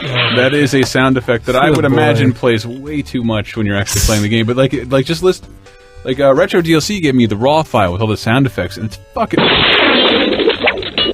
It's just wacky as shit like throughout. No, that game is kind of infamous for being Smiles. an insane 2D beat 'em up of just like combo chains in the hundreds and just like it just. Dark kind of day. Oh my god! I just remember reading about that like in EGM. I think back in the movie came out in '95, so I remember. So when I started adding up, combo fever. It just sounded like a score-based thing, and then you said superhero. That was the giveaway for me. I'm impressed. I'm very impressed. I had no idea you get that. Did you people at home get it first? Oh wait! Also, I also follow Retro DLC, so I remembered that he mentioned something about Batman Forever. Oh, still impressed. I'm still impressed. I don't remember VR mode at all. No, I don't remember that. I never played this game. Mode. Well, that kind of threw me off. Sound Effect City. Is there a quote of like, "Oh, chicks dig the car"? That's what I said. No, like that was my actual reply on Twitter. As far as I can tell, there's no Val Kilmer at all. There's Smiles. There's just a couple quotes from Jim Carrey and wait, here's riddle me this. Well, Val Kilmer is a crazy person. Yes, so I can see him not agreeing. Oh, and he was born rich. Also, so he can say no to things. Crazy strong. He's a great actor. The EGM cover for Batman Forever is one of the worst covers I've ever seen. Lovely. It's like, did DC have any... It's the most off-model Batman I've ever... like, the bat symbol on his chest is... Nothing looks that bad. No artist could ever draw him that bad. Like, the fact that it got to that cover, it's like a half CG render with kind of looks like Val Kilmer. Just terrible.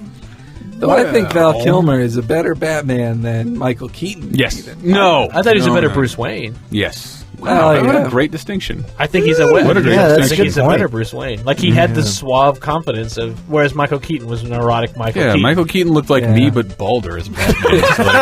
Oh, hey, I'm Bruce Wayne. What are you guys doing here, huh? Just bought this painting on the wall. Like, I don't know, Michael King of the Wicker. No idea. Yeah, why would Bruce Wayne be doing that shtick? Yeah. These guys are fucking... You want to get nuts? Let's get nuts. By the way, please shoot me right where I have this aluminum tin that probably won't stop a bullet, but... You know. I don't want to stop and pause and probably... shoot him in the face? I don't. It's like, what was your plan, Batman, if they shot you in the leg or the I guess face? there's nothing else to do. But Batman... Wait. What's that? Nah. Are you sure? You done with Batman? Man, I'm sure looking forward to Dark Knight Rises. Boy, oh boy. It's not called that. That's the official name. I know, I just hope it's not called that. Also, I found out that even though there's Avengers next year, 2013 is going to be Thor 2 and Iron Man 3. Yeah. What? Yeah. I thought they announced Thor 2 already? Thor 2, and Kenneth Branagh's not directing it. No. Oh, dear. He's not That's not a good sign. Yeah, no, but I think he was there for, like, to establish... Like, literally... Where does Thor live? Mithrandir? Asgard. Middle Earth? Asgard. All right. Don't pretend but didn't you realize, like, they tried to do the same deal of fucking over Jon Favreau. Yeah. Like, he almost didn't direct Iron Man 2, though who knows how good or he bad went to go direct Iron Man Magic 2. Kingdom. Fuck that dude. If he wanted to direct another Iron Man, he shouldn't be directing a Night of the Museum ripoff in Disneyland. Well, he's doing Cowboys and Aliens. Yes, he but did his that. next thing is But he's Magic not Kingdom. doing that because of Magic Kingdom. Oh, I see. Which is terrible, which totally interferes with my screenplay as well. Who's the star of Magic Kingdom? Kevin James? God, I hope so. What situation could you put that guy in where he can't fall down? I love the second I saw that Zookeeper poster, I was like, oh, this is going to be really good. No, that's when you go, oh, here we go, where he's going to make 6 movies in a row of just name job. But Mall Cop, Zookeeper, Fireman, just waste of state cast members. But I thought, at first I thought, just looking at it, I was like, oh, he works at a zoo and animals fart in his face. Yes. And then when the animals are trying to get him laid. When I saw the preview, I was like, no, they talk with stupid voices, and they're trying to get him laid. And I've never seen that before. I've never seen an animal talk to a human being. I have to assume it's a new George concept. Lopez is one of the animals. I hope so. Must be. That's I where he certainly makes hope so. all his. That asshole kicked me out of line for Mortal Kombat at E3 last year, and I'm still angry about that. Let's see. George Lopez! He walked in the room and... Hey, excuse me. What? What? Hey, he took the controller out of my hand! Zachary Levi, that's fine. But like, Oh, yeah, Levi. See him at Comic-Con. I'd heard other people talking about on other podcasts saying like Zachary Levi kicked me off my game console. Oh, really? At E3, yeah. But you have to understand, like, when we go to Comic-Con, we're going to do that too. And unless we're noticing it, they're not going to tell people, like, I'll get all these people out of your way. It's like, I just came by to play. Yeah. Well, no, Zachary Levi just thinks, he probably thinks Zachary Levi just can left kick me this out of the open way for at me. E3. Yeah. At Comic-Con, I can kick the public out of the way. That's the only And I club. thought Comic-Con never gives a fuck that we're... Yeah, they didn't. Not for panels and whatnot, but like if they see that you're actually representing an outlet and not just an idiot who wants to play God of War. Wow, that sounded really bad. No offense to all you idiots out there. Yeah. I'm sorry. That was nobodies who want to get in the way of our game. I never do that. I hate doing that. One of the good news for all you fucks out there. Excuse me, my name's Chris Antista. I'm a member of the press. Christopher. Stopping this right now. This segment has gone on way too long. My name, excuse me, Topher Antista's talking. I never asked to be called that. I never said that. This segment is over. This is why we don't do a third segment anymore. I'm just saying that we're going to Comic-Con, so if you're Yes. going or in the San Diego area, July 22nd through the whatever, Prizes. we'll be there and probably want to drink with you. So. Yes. I'm really sorry. And I'm not single, going. lady, listening. Yes. I'm really sorry I'm not going to. I should be going, but You should be. I screwed up. And it's What are you doing? My What are you doing, mom Liberace, hanging out with your mom mom? is coming to town. Yes. Oh. She made the plans beforehand, but I forgot what dates they were, and I accepted. I said You guys originally, gonna go hey, see Captain America while she's here? yeah. No, we probably will. We saw Prince of Persia last time At that theater I'll never go to again. God, 'cause your they- mom loves you. The things she does Your for you. mom sounds cool. You guys do fun I stuff feel together. It sounds like she loves my you. mom. She's I like my mom. I fuck my dad. All right, Henry. Like, we got to save this segment. I'm thinking a little karaoke is just what the doctor ordered. all right. You sure?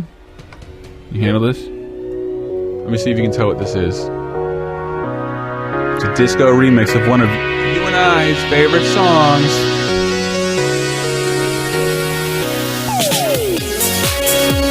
Oh yeah. I'm feeling it, aren't you? Yeah. Anybody else got it? You're singing on this? Just or- everybody owns a Saturn? There's a karaoke version, but I think you'd have to really know the lyrics. They're away. Anytime, any place, I can see your face. You are that special one that I've been waiting for, and I hope you're looking for someone like me. In my dreams, my night, everything's so sweet. In your eyes, I feel there's so much inside.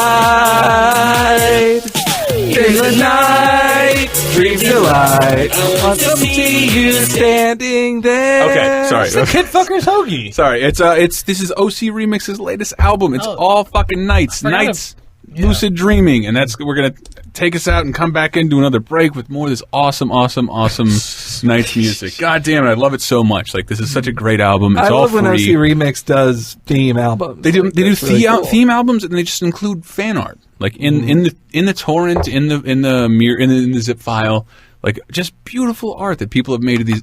One of my favorite games of all time. One of the Sonic 2 remix album that OC Remix did was headed up by my friend. Oh, Richter. Ooh. So he's in there. Dropping names. Cool. Like this. So listen, if you like Sonic 2 music, and everyone should, listen to the Sonic 2 remix album on Overclock. You're gonna hear going into break. Or I think somebody played before. Benjamin Briggs. He's on here. I think he was recommended as a friend of a friend. He played on the podcast before, but it's a great 8-bit version of a Night song. And the break, you're going to hear a Canadian tell you about America. Because it's Kids in the Hall. Fuck you guys. Would you mind if I told you how we did it over here? Yes! And somebody's going to. And then we're going to go into game deals and like a giant community explosion. Ooh. Oh, dear. It won't be as boring as it sounds. Multiple knockout.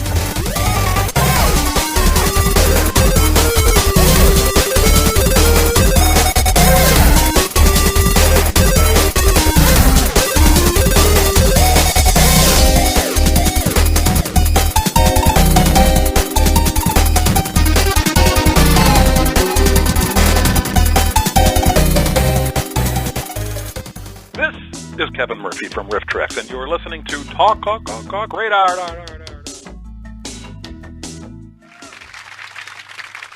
Some people look at a flag swaying in the breeze at the White House and they say, that's America. Me, whenever I see an American flag hung in the window of a basement apartment by guys who have better things to do with their money than buy curtains, I say, that's America to me.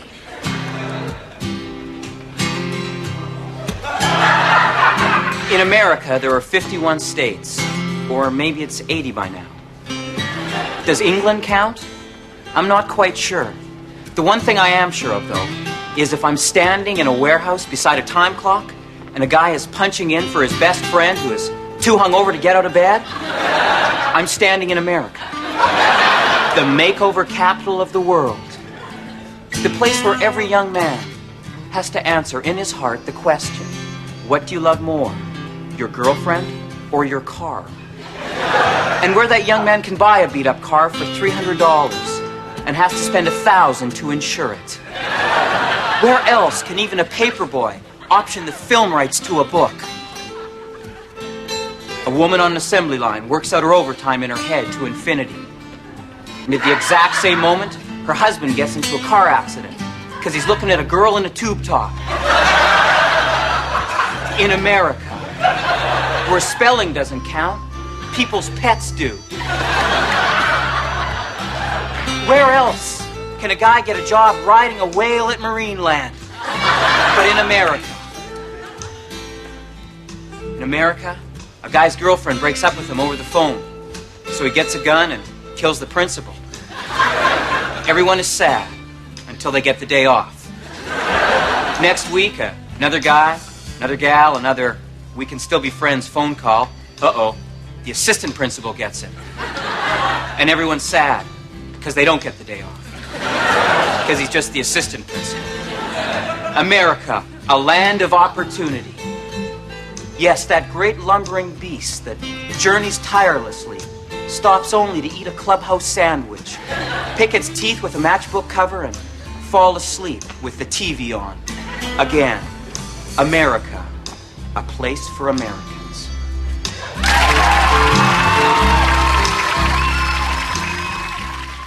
Man, does anybody want to listen to the rest of this motherfucking podcast? Yeah!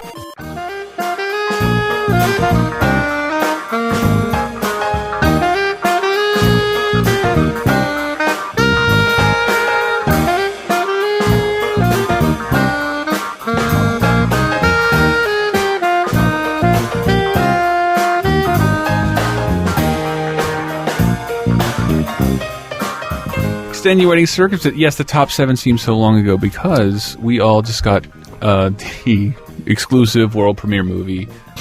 Viewing of what? What are we? That thing we kept teasing as the Talk Radar movie. Yes, the Talk Radar movie. Which is kind of sort of an. You'll see. You'll see. It's awesome, though. It is awesome. Oh my gosh! I think it really came together.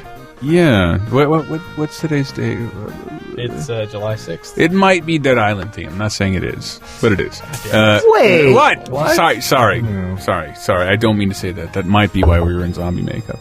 Let's just start piecing it together. Piece together those fleshy. I like that it looks. It's something we can be proud of. It's great. I just can't believe knowing that we shot it for like 4 days and that's all that there is. Like, it's just. I mean, I bet that's how anyone, when you work in a movie, like the weeks and weeks and weeks that goes into it. It's like we only got 90 minutes. Like, what? Yeah, we but an entire week. I think we have about 15 minutes, 4 episodes. First one's coming, I think, July 19th. If you could help us out, like it on YouTube, link it around. Yeah, it'll close to Comic-Con. In our Brightco player, if you wanna, but it'll be on YouTube. But it's more views. Either one it gets is fine. The bestest. So we came in with another Night song. We did. I think it's by Audio Fidelity. I love that album. You can find that whole album for free at lucid.ocremix.org. Very, very big fan. I normally on the podcast that airs Friday to take the weight off my shoulders of finding a game song. I've been using popular TV and movie themes to bring us into this segment. Ooh. And we didn't do that. And I found one I've been trying to look up for a long time and just never actually looked up. I'm not looking at your... All right, you're not. This is a weird, total ripoff show. Another quiz time. Brett got Batman Forever. We don't want Brett to be the winner, do we, Tyler and Hank? No. I don't know. He's the winner pretty of the good podcast? at winning. Yeah, I think he's really cool. I think Brett Elster's really cool. He's awesome. He's a winner. I'm trying to get over This is being a in that rip movie. midnight. Oh. What's the matter? Just seeing yourself in cameras. Dude, you in the first episode. We'll see. Roses, I throw them at you. You were good. You were really good. The rest of the episode's not so great, but like, no. Fine. You were great. The other stars were great. I don't. I don't even want to hint at It's just knowing the editing process, like Lizzie, all those shots. I'm like, that's new to me. Like, it's just so strange. Yeah, to see it all the come together. shots of you guys in the office, like, not only had I not seen before, but that was the only thing that wasn't on like the page. Oh, right. To my knowledge, like that was not. So we were talking about doing a commentary when it's all said and done, which I think would be pretty fun. Save it for the commentary. Our director, David Scott Smith, who helped edit the Final Fantasy X commercial, which really fucking entertains me. Brings it all together. So happy We should I had this pulled up like right away. No, not that one. Not that one. Browser. That one. Yeah. That's acceptable. Wait. Yep. There we go. Yeah. Oh, we're born Henry. Well, it's past my bedtime, guys. No, yeah, that's right. 10 o'clock? Got to bed at 6. 10:30. 10 Sleep on the shuttle, and it just does a circuit around the bay and brings you back the next day. Otherwise, I need my 12 hours of sleep. You're going to pay full price for the seniors buffet? That would be terrible. I'll wake up at 6:30. The TV show, a lame, super lame I just want to see if anybody remembers this, because it's been stuck in my head for literally years, and I looked it up today, and like, I'm playing this here. First person to say the name. Home planet for the diabolically evil Emperor Gorganis. Gorganis has vowed to use his army of alien monsters to conquer Earth. The focal point of a system of power portals he needs to rule the universe. I am Nimrod, a little complicated. head protector of the power portals. To carry out my mission to stop Gorganis, I have chosen 4 teenagers from Beverly Hills. I summoned them by flashing their tattoos. Then they teenage transform alien into fighters? Yes, I watched this show. Scorpio, Horus. The fate of the Earth depends on these tattooed teenage alien fighters from Beverly Hills. Who? Wow. What a ripoff. But it's a... Beverly Hills. Oh, they're from Beverly Hills. Yes, specific title. These are Alien pepper fighters. fighters. Check. From Beverly Hills, yes. They get that 90210 market. Yes. No, I watched that and VR Troopers. I watched that one. And Superhuman Samurai Cyber Squad. Because it sounds like a Ninja Turtles ripoff, but it's actually a Power Rangers ripoff. And Big Bad Beetleborgs, which was the dumbest one. Well, that was the one with the haunted house, right? Well, the Jay Leno Monster Man or whatever it was. That was the weirdest. all on my clutches, right? Power Rangers, I still think I like the first season. I was big into Power Rangers, and then Lord Zed stuff, and then after the White Ranger, which I liked, somewhere after that I fell off. I'm not sure. Oh man, let me tell you about the White Ranger saga. Save a little money for a rainy day. All right, I just want to say real quick. No, we're in game deals, Henry. Please, Henry, you have Control yourself. Go ahead. I will have to play the theme song again. Yes, we have to close it. You're going to do this to the listeners? No, all right. What did you want? I was just going to say, the way they constructed the White Ranger saga, like, people knew, viewers knew they were going to have a White Ranger like 2 months before they did it, before they actually had the episode, and then before they revealed him. So they had like 12 different episodes where they introduced a new character that could be the White Ranger just to trick you. Because it was obviously going to be Tommy. Tommy was everyone's favorite character. And he didn't have any more powers because of the green candle that Rita broke. Just because they ran out of episode footage of the green Power Ranger. Save a little money for a rainy day. Okay, Chris, though, the problem is you just closed game deals. No, I didn't! So you need to play it again. Okay, good. Now we're back. God, it's so fucking complicated. Game deals. Swear we tell you how to save money on games. Look at Steam. We're not plugging our own shit like YouTube and Dead Island. Go to Steam. Jesus, that was going to be my last one. But, yeah, because it makes everything else look really stupid. Dark Void and Brutal Legend at Best Buy are $5. Beat that, Steam! I don't even think you have Brutal Legend. Would you say Dark Void is worth $5? Absolutely. It's an insult for Brutal Legend to be $5 at this point. No, like as if it were a failure. Yeah. But I think you're the only person in the office that finished Dark Void. Well, not because I wanted to. Just I thought, like, guides, the new wave of the future. We're going to do it. That guide sure was popular. Well, if the game had been good, it would have. It's just we rolled the dice and we got the slice the old dick pie. Yeah. That's how it happens. Also at Best Buy, Crackdown 2 and Fallout New Vegas are $9.99. I will say, Crackdown 2, you probably don't need it. But Fallout New Vegas, it's exactly how much it's worth. $9.99. $9.99. Could you ever play past the opening hour? No. Well, maybe you got time now. No, but I mean, considering that was like walking to my next scripted event. Well, I mean, I think your problem was it just kept crashing, didn't it? It did keep crashing, but it was like I thought it was really shitty looking really shitty looking game that played horribly, that unfolded at a terrible pace. So I think I gave it a 9. I know you gave it a 9 because you play MMOs and apparently you like that. You're willing to trek 4,000 paces as long as you can swipe 4 times. There's fast travel. 4,000. All right. Epic Mickey, Dead Rising 2, and Metroid Other M are all $19.99 at Best Buy until Saturday. Saturday. I don't know if Dead Rising 2 is maybe. I think you should wait for it to be $15, guys.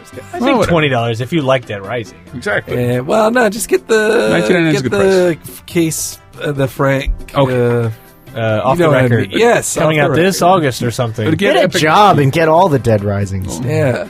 We'll find out. Get a summer job. I never got to say this during E3, but I walked by the Capcom, the Microsoft booth where they had off the record playable, and just looking at it for like 5 seconds, someone was inside like a toy, a joke car that looked like the back of it looked like someone's butt crack, and it was farting. The car was farting. I was like, wow, that's Dead Rising 2. Those deals we just mentioned for Best Buy are good until Sunday, but after Sunday, Best Buy will be having a buy 2, get 1 free sale, I believe, on all its games. Gosh, and buy 10 copies of At Gamer while you're there, please. Yes, that too. At least. Oh, and look at this, but this week, buy 1, get 1 Kinect game for free. Hooray. All right. Hooray. Score. I could buy Kinect Adventures and then Kung Fu Panda 2. Wait. Buy Dance Central and get Child of Eden.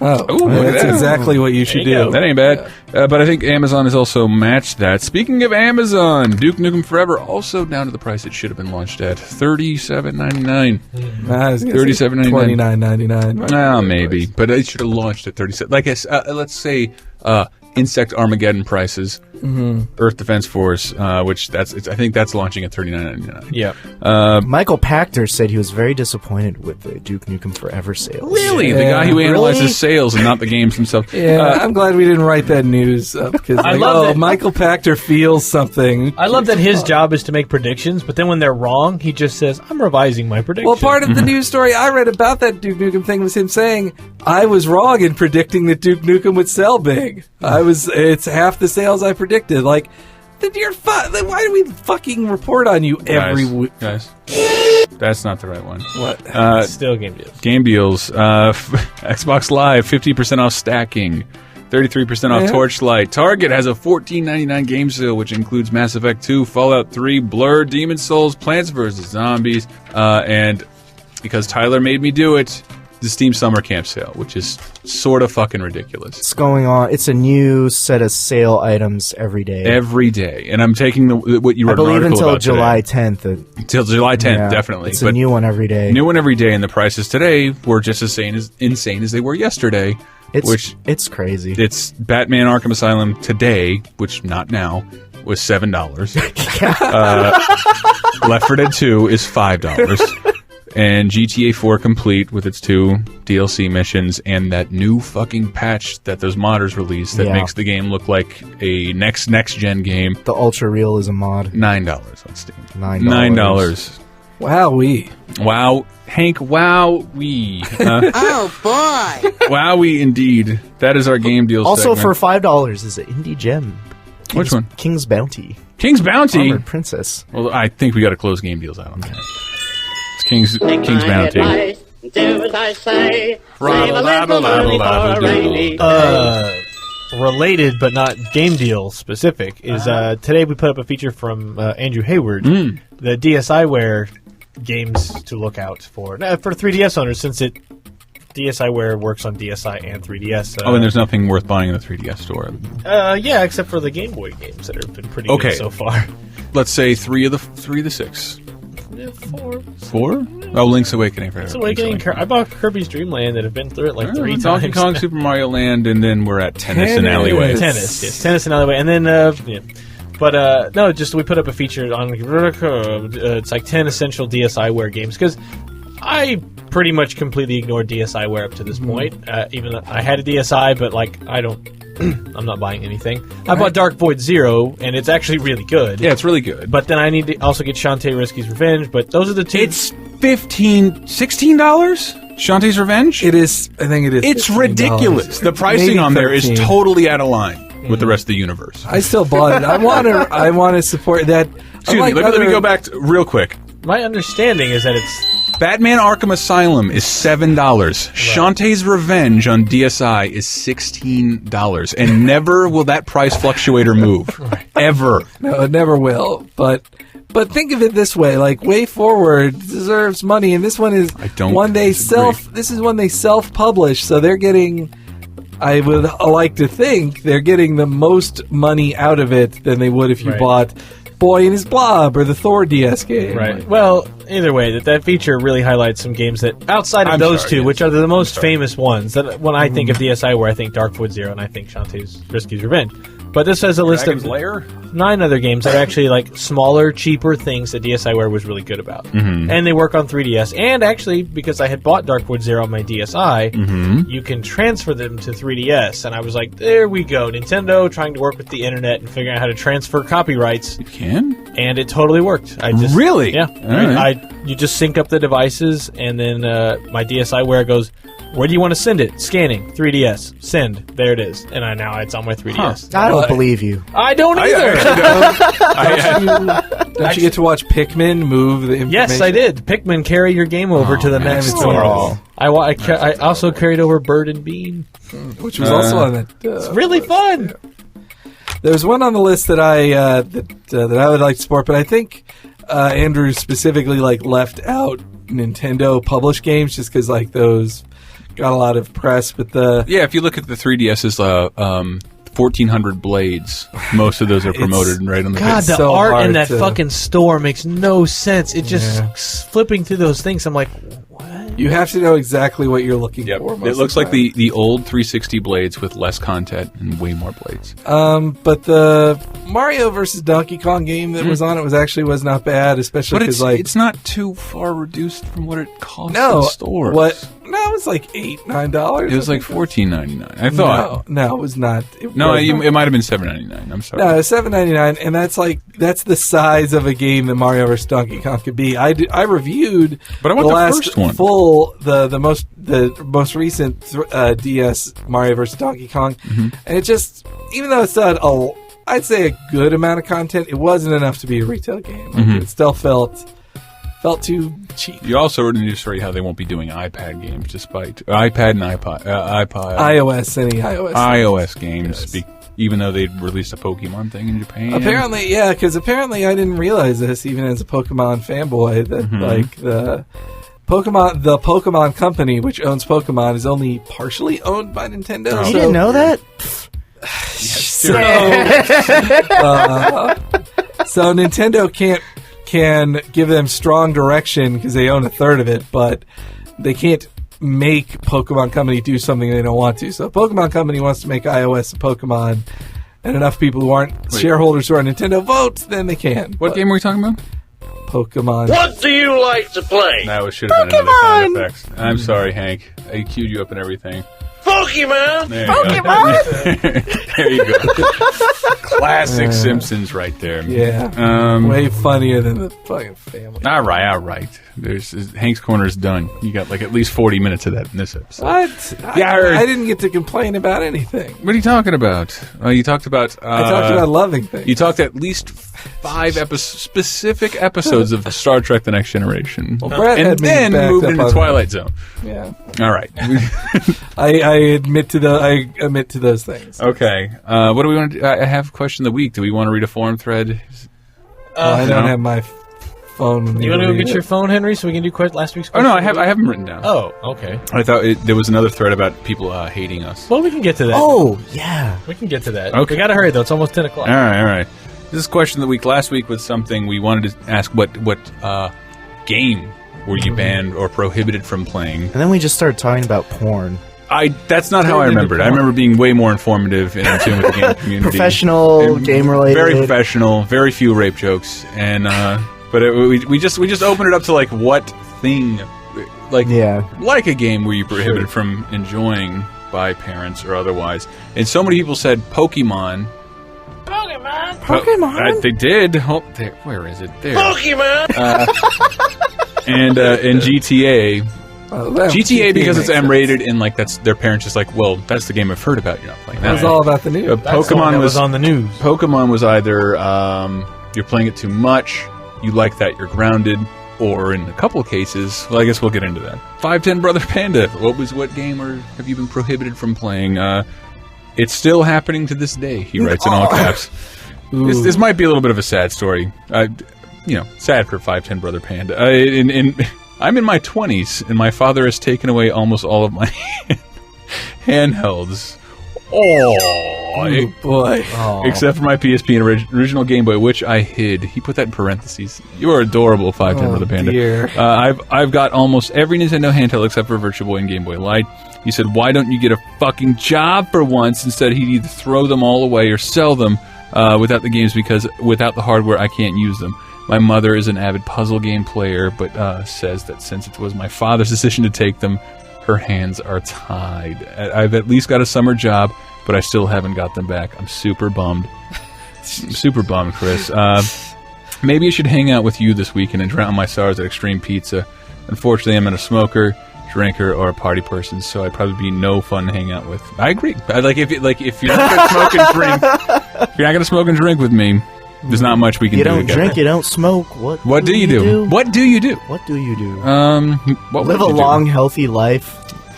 That guy from TV said my parents were actually really strict with games and were one of the few parents who didn't let me get any M-rated games until I was about 15 or 16, thus defying the M rating. I want to point that out. Now I laugh when parents tell the government to do it for them because they can't figure out how to do it themselves. Grow a pair and take some interest in your kid's life. You're fucking wusses. I agree. Four from K said, actually, I do remember being banned from playing Diablo 2 for a while because I described the detail to my mom, clicking on a cow's corpse and it exploding in blood and an item flying out. Dude, that was awesome. I thought it was pretty cool. My mom did not. The secret cow level. A secret cow. Diablo 2. It is the only appearance on the prohibited from playing forum thread on GameStreeter.com/forums. Rash88. It was the Christmas of probably 1990. Maybe 91. Wow. And my mom had got us a used NES from a woman on her mail route. This was our first game system, and we were super excited to play it. My older brother and I loved a 2-player game in which you could fight people in the street. Does anyone want to guess what that game is? Urban People Fighters? River City Ransom. Hank! Yes! Not until years later would I know it was River City Ransom, because once my parents saw that it was a game about fighting, they decided it had to go. They allowed us to play it for another few days until my mom went back to work after the holiday and gave it back to the woman she had gotten it from. It's not just about fighting, it's about reading books. And barfing and showering. Eating sushi. It's about seeing a butt in a sauna. Or going to the sauna. And wasn't until I got my own computer at the age of 22 and found the joy of ROMs that I was able to truly experience this awesome game. Oh, and also on topic, I was once not allowed to read for a week because my dad caught me staying up late one night to keep reading The Ghosts of Fear Street. Yeah, one of those R.L. Stein books. That's so weird. I was telling you, I got banned from reading. Don't look at any text anywhere. No more vegetables for you. Asshole jerk. ASLJIRK. I was banned from playing Pokemon in elementary school. In some religious circles, the ones my parents are in, they thought Pokemon were representations of Japanese demons. Of course. But well, they are pocket monsters. Pokemon? Seriously? Not demons. Yeah, Frankenstein isn't a fucking demon against God. Like, he's a monster. Yeah. Frankenstein's a monster. So was Snuffleupagus. No, Frankenstein as a Jew is a monster to God. Oh, hey. I'm sorry. Right up there. Funny thing is, my brothers and I were allowed to play the Genesis versions of Mortal Kombat, version with the blood, but not Pokemon with its adorable depictions of animal cruelty. I own 3 copies of Pokemon Blue. 2 I traded from friends as a child and ended up in the garbage, and 1 I bought last year out of nostalgia and fucking spite. Also, I went to a very uppity and expensive private school my sophomore year, and I was expelled and cost my parents a lot of money. My mother is a little unstable, so she thought it would be a fitting punishment to throw out every video game I ever owned. My mother decided to homeschool me to keep me away from my evil friends and influences of non-Christians. My battery. I went months without ever playing a single game until I convinced my father to take me to Walmart, and with my money, I somehow squirreled away. I bought a discount version of, in this week's Top 7, Freedom Fighters. Freedom Fighters for PC. Yes, Brett, the music is awesome, and yes, it is by Jasper Kidd. And yes, you did a game music of the day on it. I did? Apparently. I hid the game under my mattress so my mother wouldn't find it. I would sneak it in the room in the middle of the night and play the bug-riddled port just because I wanted to play something. Sounds like mom versus dad there. Yeah. Okay, here's where we're going to get into weird territory because I feel like we need to, well, because they don't remember why they were not allowed to play it. And I really feel the need to look this up, especially in these 2 cases. Okay. Well, not this one. NeoKev said I wasn't allowed to read the Harry Potter books in fear of witchcraft. A lot of Christian parents. I remember when people were protesting outside the theaters. You remember that? It's just when they protest something popular. I remember when I worked at a movie theater when the second Harry Potter film came out, and you would get a free box of Bertie Bott's beans when you bought a stupidly expensive kid meal. He was like, "No, we don't want that. No, we don't do that thing in our family." I'm trying to remember what it is. They're not in a row. But there's two things on here that I really want to I feel the need to look up now. Rod the Master says, for reasons that are still unclear to me, I was prohibited from playing Star Wars Demolition, a Star Wars-themed vehicular combat game for the PS1, not unlike Twisted Metal. That was probably the right decision. Probably. It sounds like a bad Star Wars But here's my dad would play the game from time to time while I wasn't home, and one day decided something that he deemed too adult, in quotations, from his father. I was 9 at the time. I was never allowed to play it again, and to this day I have no idea what he saw and no idea what could be too adult in the Star Wars Twisted Metal ripoff. Slave girl Leia, perhaps? His dad, I'm guessing his dad was their own property. I'm guessing, lol. Where's my Darth Vader button? Damn it. What? What? Terrible. Mine was bad. Pokemon! Noob. Oh boy, where to start? Well, my parents were Christians, so all while I was growing up, every now and then they took away all the stuff I loved. When I got a Yu-Gi-Oh cards, they took them away because the cards were demonic. When I got an N64, they took away GoldenEye because of the blood, and NFL Blitz because it was too violent. And then when I started to watch movies, they didn't let me watch Titanic because it had boobies. They stopped me from watching Pokemon, Dragon Ball Z, and practically any anime because the preacher guy said it was satanic. When I got into So you just want to like fucking stab everything now? when I got into rock music, they stopped that too. I grew up having to mostly hide the stuff I love. And he wrote a little more about like that's why he loves the stuff he loves, and I wish I would have included that now. I say these answers are making me think Christianity is the way to go. Exactly. I just wish there was some other. Our God is an awesome God. He reigns from heaven above. I just wish some other. Power and love. God Other, is awesome God. if there was any other religion that would I like was- to chime in. My other parents than became- my Christian parents. My Islamic parents made me stop playing this game. Yes. Or- Did that happen? My parents Anybody joined. My represent some- parents joined Scientology and told me we couldn't play this space game anymore. It's making fun. That's right. Making fun of Xanadu. Because God said space travel was impossible. He laid that out. I in think his my Bible. parents got concerned when they noticed I just wasn't sleeping. Yes. Yeah, no, that was a. I think that's a legitimate. A My neighbor- parents were like, you used to not study by reading and not pay attention in class by reading your own books, and now you're playing video games. Well, my next door neighbor, his little brother, well, my neighbor friend's little brother, like they weren't allowed to have video games in their house because, like, when they bought an NES, like the little brother stayed up all night, like 2 nights in a row, secretly playing fun. Tetris, and they had to. The parents got rid of it after that. Fun. I still stay up all night playing certain games at some point. Pac-Man Championship Edition DX did that to me recently. I just get too sleepy. I like sleeping too much. Oh, you're an old man. Blobulator! I wasn't banned from playing things due to violence or language or anything like that, but for the longest time I was basically prohibited from playing anything that didn't have multiplayer because my brother and I would always have to fight over who could play the N64. That makes a lot of sense, and that was listed on here a couple times. Yeah. If you have a brother around your age, you had to have a 2-player game. Here's the one I wanted to figure out what it is. CR Knight, I was forbidden from buying Halo 2 for the PC. I already owned the game for my Xbox, and my mother forbid me from getting it on PC. Why? Because they added nudity to the ESRB rating. On the PC version, I don't even remember nudity being in the game. And I don't remember nudity being in Titanic either. Oh, there's total. Oh, really? You see a breast for like what? Kate 2 Winslet seconds, boobless. maybe. No, it lingers. The shot lingers. But it's classy. It's a little classy. It's so classy. It's Romanesque. Okay. Just because she's fat. Right? Rubenesque. Fat Rubenesque, by- my bad. Yeah. Rubenesque. Fat by Hollywood That's standards. me filling in for Michael. She's fat by Hollywood standards, meaning she is not too thin. Here we go. Doke, this sounds like Brett being a father. Dokon, I remember my dad forcing me to sell Ultimate Spider-Man when he saw me playing as Venom. Playing as a villain that had to recharge health by stealing energy from civilians was apparently too much for me. I was 11 at the time, so if any 11-year-olds are upset, they weren't allowed to play Mortal Kombat, but are allowed to play TR games. Do you realize that you could have had it much worse? That's so strange. Yeah. I guess it's just like the wrong thing at the wrong time. And that is question of the week. Do we have a new question? I thought of a new one. What's up, Elston?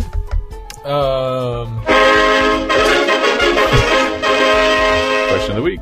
The question of the week. I've been going through the list on the TalkRadar wiki, which hasn't been updated, guys, since question 135. Turbo! I'm just saying. TalkRadar quotes is quitting. Episode 1156 is the last question. We outlasted TalkRadar quotes. I know, that's the saddest fucking Yeah.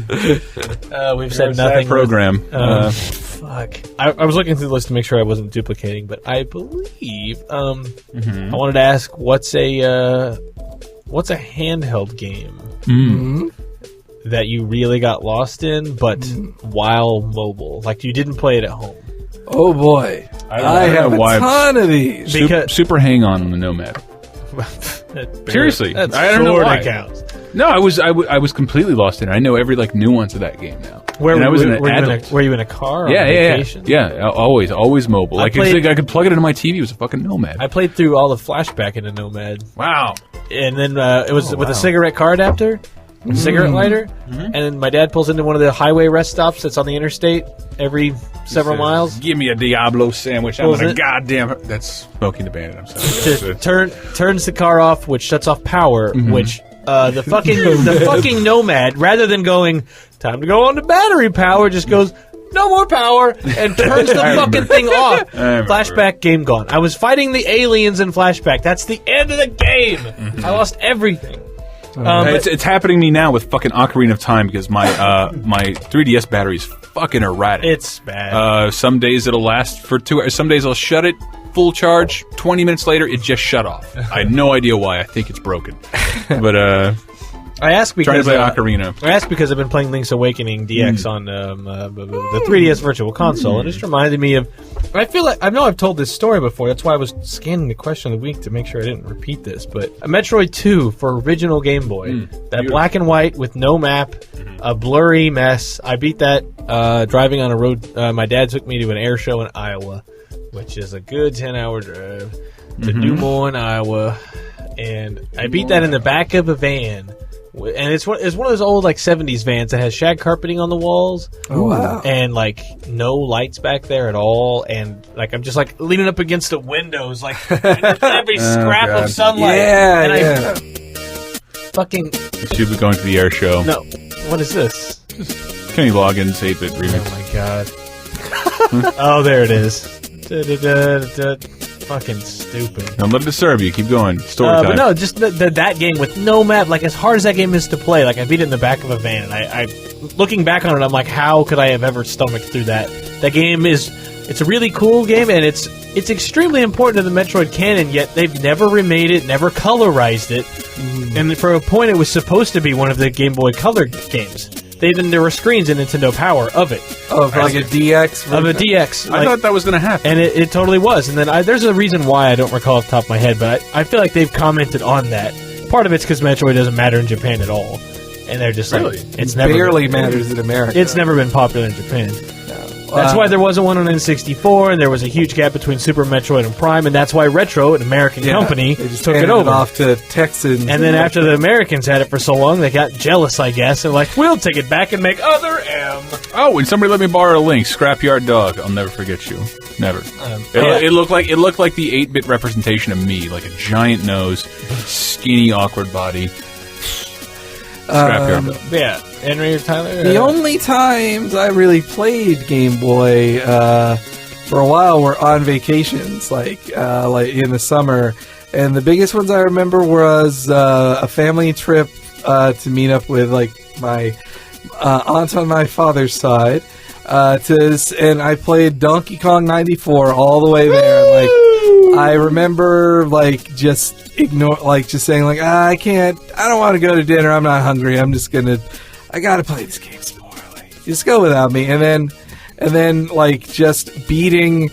I wanted to beat it during the trip, and I only was finishing it on the way home. Like as we're like 20 minutes from home, I'm doing my best to finish it, and I finally did. And then the other similar example to that is Mario Tennis. Did that? Oh, the Game Boy Color one. Mario Tennis for Mario Game Boy Golf. Color. Shit. You had a similar experience. Yeah, with golf. I mean, they were the same kind of like RPG sports game. No, Camelot did such a great job with it, especially like with what they pulled off with like they made that tennis game like an actiony tennis game with two goddamn buttons. It's ridiculous, and it was like you were like I looked at the golf one and like there's like 4 or 5 levels. I'm literally just singing along with it. I'm literally just singing along in my mind. I will change it. Just when he hits the big one at the end, I'm just going to click the related YouTube video. Fine, you asked for it.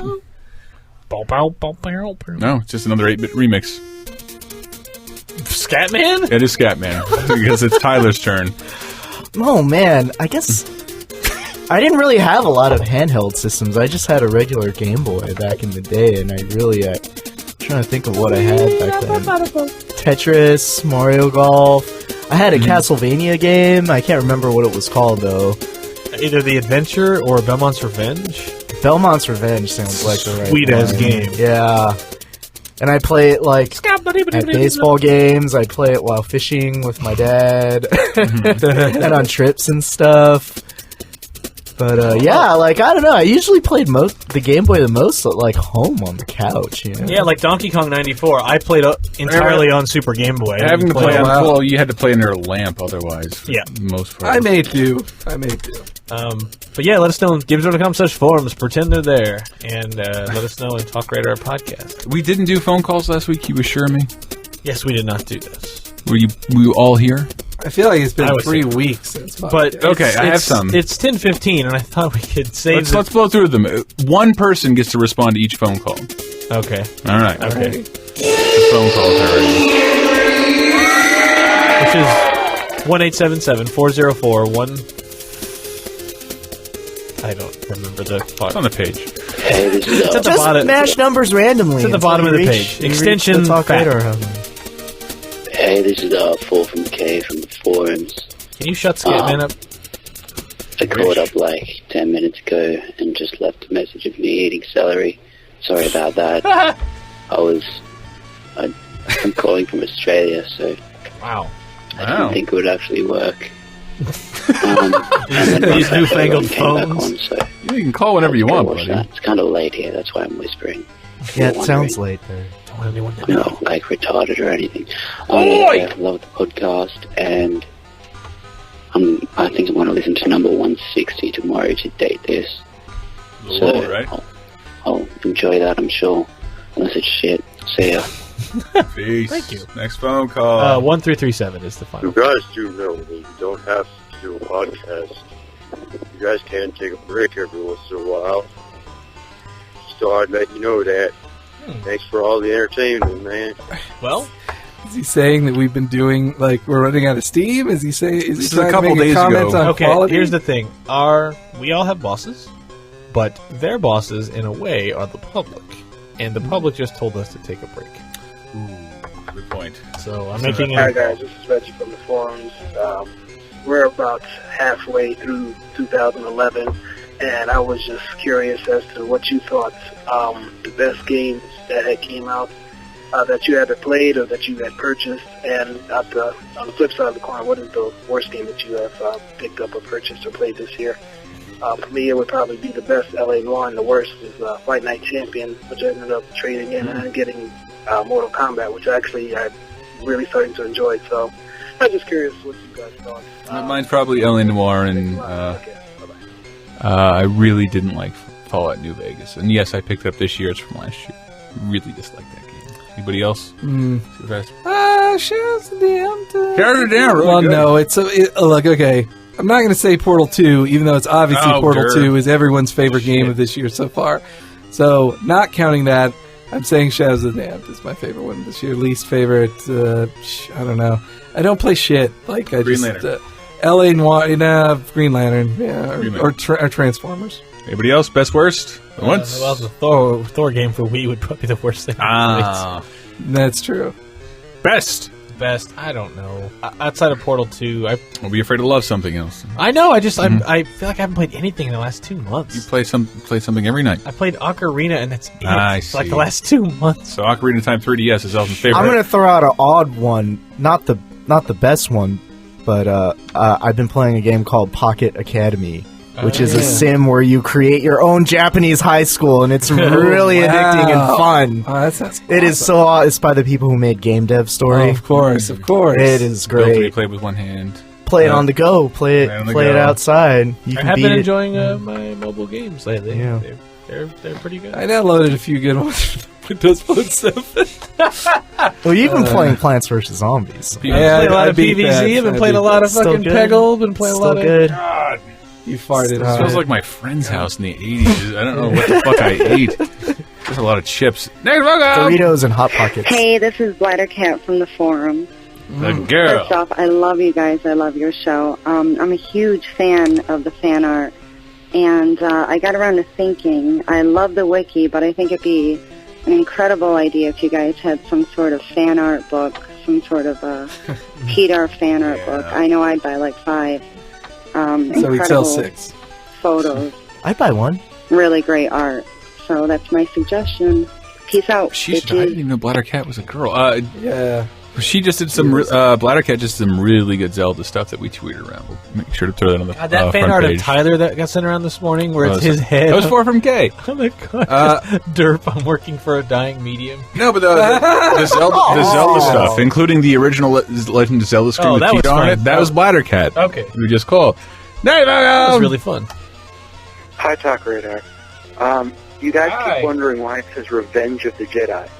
Well, in actuality, I know the film was originally... We all fucking know this. Yes. George Lucas. Who do you think you're talking to? You don't think we know the most obvious trivia about the Star Wars franchise? I know, it's on the marquee. And yes, there are stories about like promotional material getting that far, but to put it on a marquee, that means the movie's out today. Right. And Return of the Jedi didn't come out in theaters with people thinking it was called Revenge of the Jedi. It suggests a further manipulation of time. Right. A world where it is called Revenge of the Jedi. Wait, Chris, Can you play the rest of it just in case he did? You know that Goofy was originally called Dippy Dog? Did you know that? Goofy was originally 70 years old. Yes, I know all this shit. I'm pointing out obvious trivia that. Hey, TalkRadar. I think I'm Plasma Jesus from the forums, but I never post there. Anyway, I picked up Crisis 2 a couple days ago, and on the back there's an award from Games Radar, but I can't read what it is because it's way too small. You guys are awesome. Hi. Uh-oh. Hi. Wow, 2 women in one phone call segment. I feel like it must have been a preview we gave them or something. Yes, we gave it the best preview, but that was more of an award for the editor, so I don't know why they put that. I don't know why they put that in the back of the box. I don't know. Maybe it was for like Mackey's preview, coolest looking. Yes, a thing we're looking forward to in 2011 or something. Yes, I don't know. I don't think it even got that high on our top 100 most anticipated games of 2011 list. Crisis 2 pretty much forgot. Last phone call. Hey, it's Zach Bob from the forums. I'm watching Fellowship of the Ring right now with my girlfriend, and I just remembered I got Crisis 2, and on the back there's an award from Games Radar. It's way too small to read. This is the same guy. The same call? I didn't hear the beginning. That Fellowship thing was new to me, but it was the same phone call. I hope it's not someone just calling twice. And that's the end of our phone call segment. Okay. All right. Look, I'm sorry. I'm sorry for yelling about the Revenge of the Sith trivia. That was. Thank you for trying to tell us. I'm not. We mentioned that. He went to the trouble of calling us. Don't it's fucking rude tell. to just. I yell watched that at whole him. promotional videotape starring Warwick Davis as Wicket running through the Death Star, running through everything when it was called Revenge of the Jedi. I hate how much I know about Star Wars. I hate that fucking franchise. Yeah, I had a poster in my room for several years of Revenge of the Jedi. Yes, and they said it was too violent. They told George Lucas it's too violent. You can't call the movie that. And he finally said "fuck you" with Revenge of the Sith. He said Jedi would not seek revenge. Exactly. They would. Which they wouldn't. Like the funny thing is, the poster that I'm thinking of has Darth Vader holding a blue lightsaber and Luke holding a red one, and it's like you let that go through. But yeah, if you call it Revenge of the Jedi and you end the film with Luke giving up revenge and saying, "I'm not going to kill my dad," sorry, that's the whole point of it. I have to point this out. What's the most cliched thing you can do in a podcast? Point out a Star Wars anachronism. They're riddled with them. But we can't do it. We wanted to go through this games that are the TalkRadar thread called "My Problems with TalkRadar." We wanted to go through it, but it's really long, and we have a Monday cast. We'll be back to normal, so that'll give us something to do. Oh, we're gonna do it then. So maybe add to it. It's 10:30, man. Tell us everything you hate. Maybe we'll just do a whole fucking segment on It's 4 pages long right now. Add your thoughts more into those 4 pages.